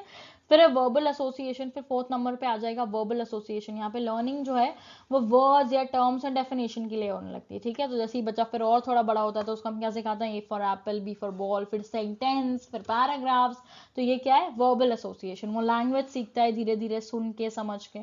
फिर है डिस्क्रिमिनेशन लर्निंग, ठीक है। यहाँ पे बच्चों को चीजों के बीच में डिफरेंस समझ में आने लगता है। जैसे छोटा बच्चा है, वो फोन के लिए रो रहा है, बहुत छोटा बच्चा है, उसको अभी डिफरेंशिएशन नहीं आता, आप उसको रिमोट पकड़ा दो वो उसमें ही खुश हो जाएगा। लेकिन जब बच्चे को ये समझ में आ जाएगा कि phone is a different thing, remote is a different thing, जब वो चीजों को डिस्क्रिमिनेट करना पड़ेगा, ठीक है। जैसे अब आप उसको जो है एप्पल को फ्राइज के शेप में काट के पागल नहीं बना सकते, क्योंकि उसको फ्राइज का टेस्ट पता है, एप्पल का टेस्ट पता है। तो ये कौन सी लर्निंग हो गई, डिस्क्रिमिनेशन लर्निंग, ठीक है। उसके बाद आएगा कंसेप्ट लर्निंग। अब बच्चा जो है वो स्कूल जाने लगा है, उसको कोई कोई ऑब्जेक्ट्स, इवेंट्स, आइडियाज, कैटेगरीज, ठीक है, कॉमन कैरेक्टरिस्टिक्स, ये सारी चीजें समझ में आने लगी। Difference between people, any event, any celebration, उसको ये सारी चीजें कैटेगरी वाइज समझ में आने लगती हैं, तो उसको कंसेप्ट लर्निंग बोलते हैं, ठीक है। फिर आपका रूल लर्निंग, रूल लर्निंग में आप अंडरस्टैंड करते हैं रिलेशनशिप बिटवीन को कॉन्सेप्ट के और रूल्स को बनाने के बीच का, मतलब बेसिकली जो कंसेप्चुअल क्लैरिटी और जो एक्चुअल लर्निंग होती है वो रूल लर्निंग के विद इन आ जाती है, जहाँ पे आप उसको टेक्सचुअल नॉलेज देते हैं, आप उनको बेसिक अंडरस्टैंडिंग देते हैं, सब्जेक्ट नॉलेज देते हैं, ठीक है। फिर उसके बाद आखिरी है प्रॉब्लम सॉल्विंग, जो इस हायरार्की में आखिर में आती है। ये वो स्टेप है जहाँ पे जितना भी आज तक उसने सीखा है उसको यूज करके वो प्रॉब्लम को सॉल्व करने की कोशिश करता है, कंसेप्ट डेवलप करता है, ठीक है, और भी कॉम्प्लेक्स चीजें उसको अप्लाई करके सॉल्व करने की कोशिश करता है। ये आखिरी स्टेप है, ओके। तो अगर आप इतना टेबल कर लेते हैं तो उसमें आपकी कई सारी थ्योरीज भी कवर हो जा रही है, पैब्लो की एक्सपेरिमेंट और क्लासिक ऑपरेंट कंडीशनिंग थ्योरी जो है बीएफ स्किनर की, वो भी। तो ये आपका एक काफी अच्छा टॉपिक जो है वो प्रिपेयर हो जाएगा। काफी बार एग्जाम में इसको हाईलाइट किया गया है, इसलिए मैंने यहाँ पे इंक्लूड किया है। हाँ जी, उसके बाद कुछ इंपॉर्टेंट एग्जाम टिप्स। अगर गैगनेक से रिलेटेड बोले कि अगर highest level of Gagne's hierarchy of learning है तो उसमें क्या लिखेंगे हम, प्रॉब्लम सॉल्विंग। अभी हमने देखा लर्निंग जिसमें रिफ्लेक्स के बेसिस पे लर्निंग होती है और कंडीशनिंग होती है, उसको हम क्या बोलते हैं, सिग्नल लर्निंग, ठीक है। लर्निंग बेस्ड ऑन रीइंफोर्समेंट या स्किनर की थ्योरी पे तो उसको हम बोलेंगे स्टिमुलस रिस्पॉन्स लर्निंग। तो आपको किस तरीके से क्वेश्चन आएंगे और करेक्ट आंसर तक कैसे पहुंचना है, ये उसका एक छोटा सा एग्जाम्पल था। तो अगर आप पिछली वाली टेबल अच्छे से याद कर लेंगे तो गैंगनेस से रिलेटेड कोई भी क्वेश्चन आप आसानी से कर पाएंगे। हाँ जी, फिर कुछ फिलॉसफीज थी एजुकेशन में जिन पे कई बार सवाल आ चुके हैं। अभी श्री अरविंदो या स्वामी विवेकानंद और प्लाटो पे क्वेश्चन आया था, एंड किस जस्ट गो गागा ओवर कि यार ये क्या क्या पूछ लेते हैं। तो भाई पहली बात तो अगर अभी तक वीडियो देख रहे हो तो प्लीज कमेंट कर देना for my hard work to put everything together for you people. आपको इस यूनिट में और कुछ करने की जरूरत नहीं है। अगर आप इतनी सारी चीजें देख रहे हैं तो आप मानिए कि you're 99% prepared, all you require is just practice and PYQs। उसके लिए भी मैं आपको आखिर में एक ऐसा कंटेंट या सोर्स बताऊंगी जिससे आपका paper 1 literally you can touch 45 correct question, अगर आप इस तरीके से चलेंगे तो, ठीक है। तो उसके लिए बस थोड़ा सा और तब तक ये देखिए कि हम क्या कर रहे हैं। अगली चीज यहाँ पे हम कुछ फिलोसफीज की बात कर रहे हैं। तो पहली जो फिलोसफी है वो आइडियलिज्म, ठीक है, जो जिसका फोकस होता है mind, soul, spiritual learning, pursuit of truth, मतलब सच्चाई की दिशा खोजना, और ये टीचर सेंटर लर्निंग होती है, आप अपने गुरु को फॉलो कर रहे होते हैं। और ये पर्टिकुलर जो आइडियोलॉजी है, आइडियलिज्म है, इसके प्रोपोनेंट्स थे प्लाटो, स्वामी विवेकानंद, श्री अरविंदो, ठीक है। तो अब आपको इसमें याद क्या रखना है, आइडियलिज्म जो कि डिस्कस करता है सोल्स को, माइंड को, स्पिरिचुअल वैल्यूज को, और इसको प्रपोज किसने किया, स्वामी विवेकानंद, श्री अरविंदो, प्लाटो। अब इन कीवर्ड से रिलेटेड कोई भी स्टेटमेंट आता है आपस में तीनों की कोई ना कोई लिंकेज है तो वो करेक्ट है, सिंपल, ठीक है। फिर देख लेते हैं नेचुरलिज्म को। तो नेचुरलिज्म में nature as the best teacher, यहाँ पे बोलते हैं कि जो नेचर है वो आपको बेस्ट चीजें सिखाता है, ठीक है। तो यहाँ पे लर्निंग जो होती है वो थ्रू सेंसेस होती है, नेचुरल एनवायरनमेंट होती है। यहाँ पे रिजेक्शंस जो है और रिजिड टेक्स्ट बुक जो है इनको बहुत ज्यादा ध्यान में नहीं लिया जाता है। यहाँ पे नेचुरल एनवायरनमेंट के थ्रू पढ़ाई लिखाई कराई जाती है, ठीक है। तो उसके जो मेजर प्रोपोनेंट्स हो गए वो हो गए आपके रविन्द्रनाथ टैगोर, हर्बर्ट स्पेंसर और रोजवर्थ, ठीक है। तो ये तीनों लोग स्पेसिफिकली नेचुरलिज्म से रिलेटेड है। उसके बाद फ्रैगमेंटिज्म आ गया जहाँ पे बोलते हैं लर्निंग वाइल डूइंग, ठीक है, एक्सपीरियंशियल लर्निंग की मतलब आप जो काम करते हैं आप उसको ज्यादा अच्छी तरीके से याद रख पाते हैं, उसको हम बोलते हैं लर्निंग वाइल डूइंग। और इसके प्रोपोनेंट्स थे जॉन ड्रूए और किल पैट्रिक, ठीक है। फिर है कंस्ट्रक्टिविज्म। कंस्ट्रक्टिविज्म यहाँ पे लर्निंग जो है वो एक्टिवली कंस्ट्रक्ट करती है खुद की नॉलेज को, मतलब कि आप जैसे जैसे बढ़ते जाएंगे पढ़ते जाएंगे आपकी नॉलेज और एक्सपीरियंस और इंटरेक्शन आपस में बढ़ती जाएगी, ठीक है। तो कंस्ट्रक्टिविज्म मतलब कि it's a constructive thing, it is a cumulative thing. आप जैसे जैसी चीज़ों को पाइल अप करते जाएंगे, आपने एक स्टिमुलस ले लिया, एक थ्योरी ले ली, एक एक्सपीरियंशियल लर्निंग ले लिया, मतलब थ्रू आउट आप जो करते जा रहे हैं आपके एक्सपीरियंस और इंटरेक्शन और लोगों से मिलना और फैक्ट गेन करना, तो ये कंस्ट्रक्टिवली आपका लर्निंग बिहेवियर में ऐड ऑन हो जाएंगे। तो और ये और इसके थ्योरी के प्रोपोनेंट थे जीन पियाजेट, लेव विटगॉस्की एंड जेरोम ब्रनर, ठीक है। तो ये इन तीनों ने कंस्ट्रक्टिविज्म पे बात की थी। और फिर है एग्जिस्टेंशियलिज्म, ठीक है। Now I'm almost speaking for 2 hours, so the fumble is, please bear with me. We're almost near to end. तो existentialism जो है वो यहाँ पे सोरेन किर्कगैर्ड, जीन पॉल सार्ट्रे ने दिया हुआ है। यहाँ पे एम्फेसिस ये करते हैं कि जो इंडिविजुअल की फ्रीडम है, पर्सनल चॉइस है, रिस्पॉन्सिबिलिटी है, सेल्फ रियलाइजेशन है, ये सब जो उनके एग्जिस्टेंस के दौरान वो जो खुद में अपनी चीज़ें रियलाइज करते हैं, वही उनके लर्निंग की मेजर फैक्टर्स होते हैं, जिनको सोरेन किर्कगैर्ड और जीन पॉल सार्ट्रे ने प्रपोज किया था, ठीक है। ठीक है, डोंट माइंड माई फम्बल और lil fun in between, because it is exhaustive throughout. और अगर आप मेरे चैनल को पहली बार देख रहे हैं तो please consider subscribing, because it is lot of hard work put together so that you all can prepare properly. And please comment down below if you want me to cover every single unit of paper 1. और अगर आपको ये lecture अच्छा लगा by so far तो please comment करना, it will actually motivate me to prepare more such videos for you all. And I'll try to bring everything in a sync so that आपका पूरा पेपर 1 मेरे साथ clearly prepare हो जाए।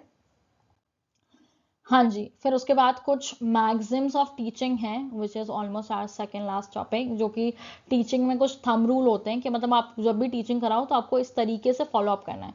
तो आप जब भी कोई चीज़ क्लास में पढ़ाओ तो you have to start with known thing, कि जो आपको बेसिकली पता हो, फिर आप अननोन पे जाओगे, ठीक है। तो आप बच्चों को पहले उनकी प्रीवियस नॉलेज से रिलेट करोगे, फिर आप कोई नया टॉपिक इंट्रोड्यूस करोगे, तो एक फ्लो में वो अच्छे से सीख पाएंगे, ठीक है। या फिर अगली चीज़ है फ्रॉम कॉन्क्रीट टू एब्स्ट्रैक्ट, मतलब कि पहले आप उनको सॉलिड ऑब्जेक्ट के बारे में बताओगे, फिर आप उसके विद इन, मतलब कि आप पहले एक मेजर या बहुत बड़े से टॉपिक की बात करोगे, फिर आप उसको डिग डाउन करके उसकी इंटरनल चीज़ों को बताओगे। तो फॉर एग्जांपल अगर आपने पहले कॉन्क्रीट एप्पल की बात कर ली, फिर उसके फ्रूट, वो एक फ्रूट है, उसकी न्यूट्रिशनल वैल्यू क्या है, उसको कैसे यूज कर सकते हैं, then you will introduce the rest of the detail thing about that, ठीक है। ऐसा ही सिंपल टू कॉम्प्लेक्स में पहले आप ईजी टास्क दोगे, ठीक है। फिर उसके बाद जब उनका कॉन्फिडेंस बिल्डअप हो जाएगा तब जाके आप क्या करोगे, आप फिर उनको डिफिकल्ट टास्क दोगे या फिर उसके बाद कॉम्प्लेक्स चीजें सिखाओगे, ठीक है। ऐसे ही पर्टिकुलर टू जनरल में, पर्टिकुलर मतलब कि आप उनको एक पहले पर्टिकुलर एग्जांपल दोगे, फिर आप उसको जो है जनरलाइज करके सिखा सकते हो, ठीक है। और ऐसे ही होल टू पार्ट मतलब कि फॉर एग्जांपल आपने पहले बता दिया कि we are part of this particular, जैसे वी आर इंडियन, सबसे पहले हमने बच्चों को ये सिखाया, फिर हम उनको पार्ट में ले जाएंगे कि then there are North Indian, there are South Indian, there are eastern people, सबके बीच में कल्चरल आइडेंटिटी क्या है, ऑल ऑफ दिस, ठीक है। तो यहाँ पे हम क्या करें, होल टू पार्ट में जा रहे हैं, ओके। चलिए, और ये जो है ये गेस्टल्ट साइकोलॉजी के विद इन इस पर्टिकुलर मैक्सिम को डिफाइन किया गया था।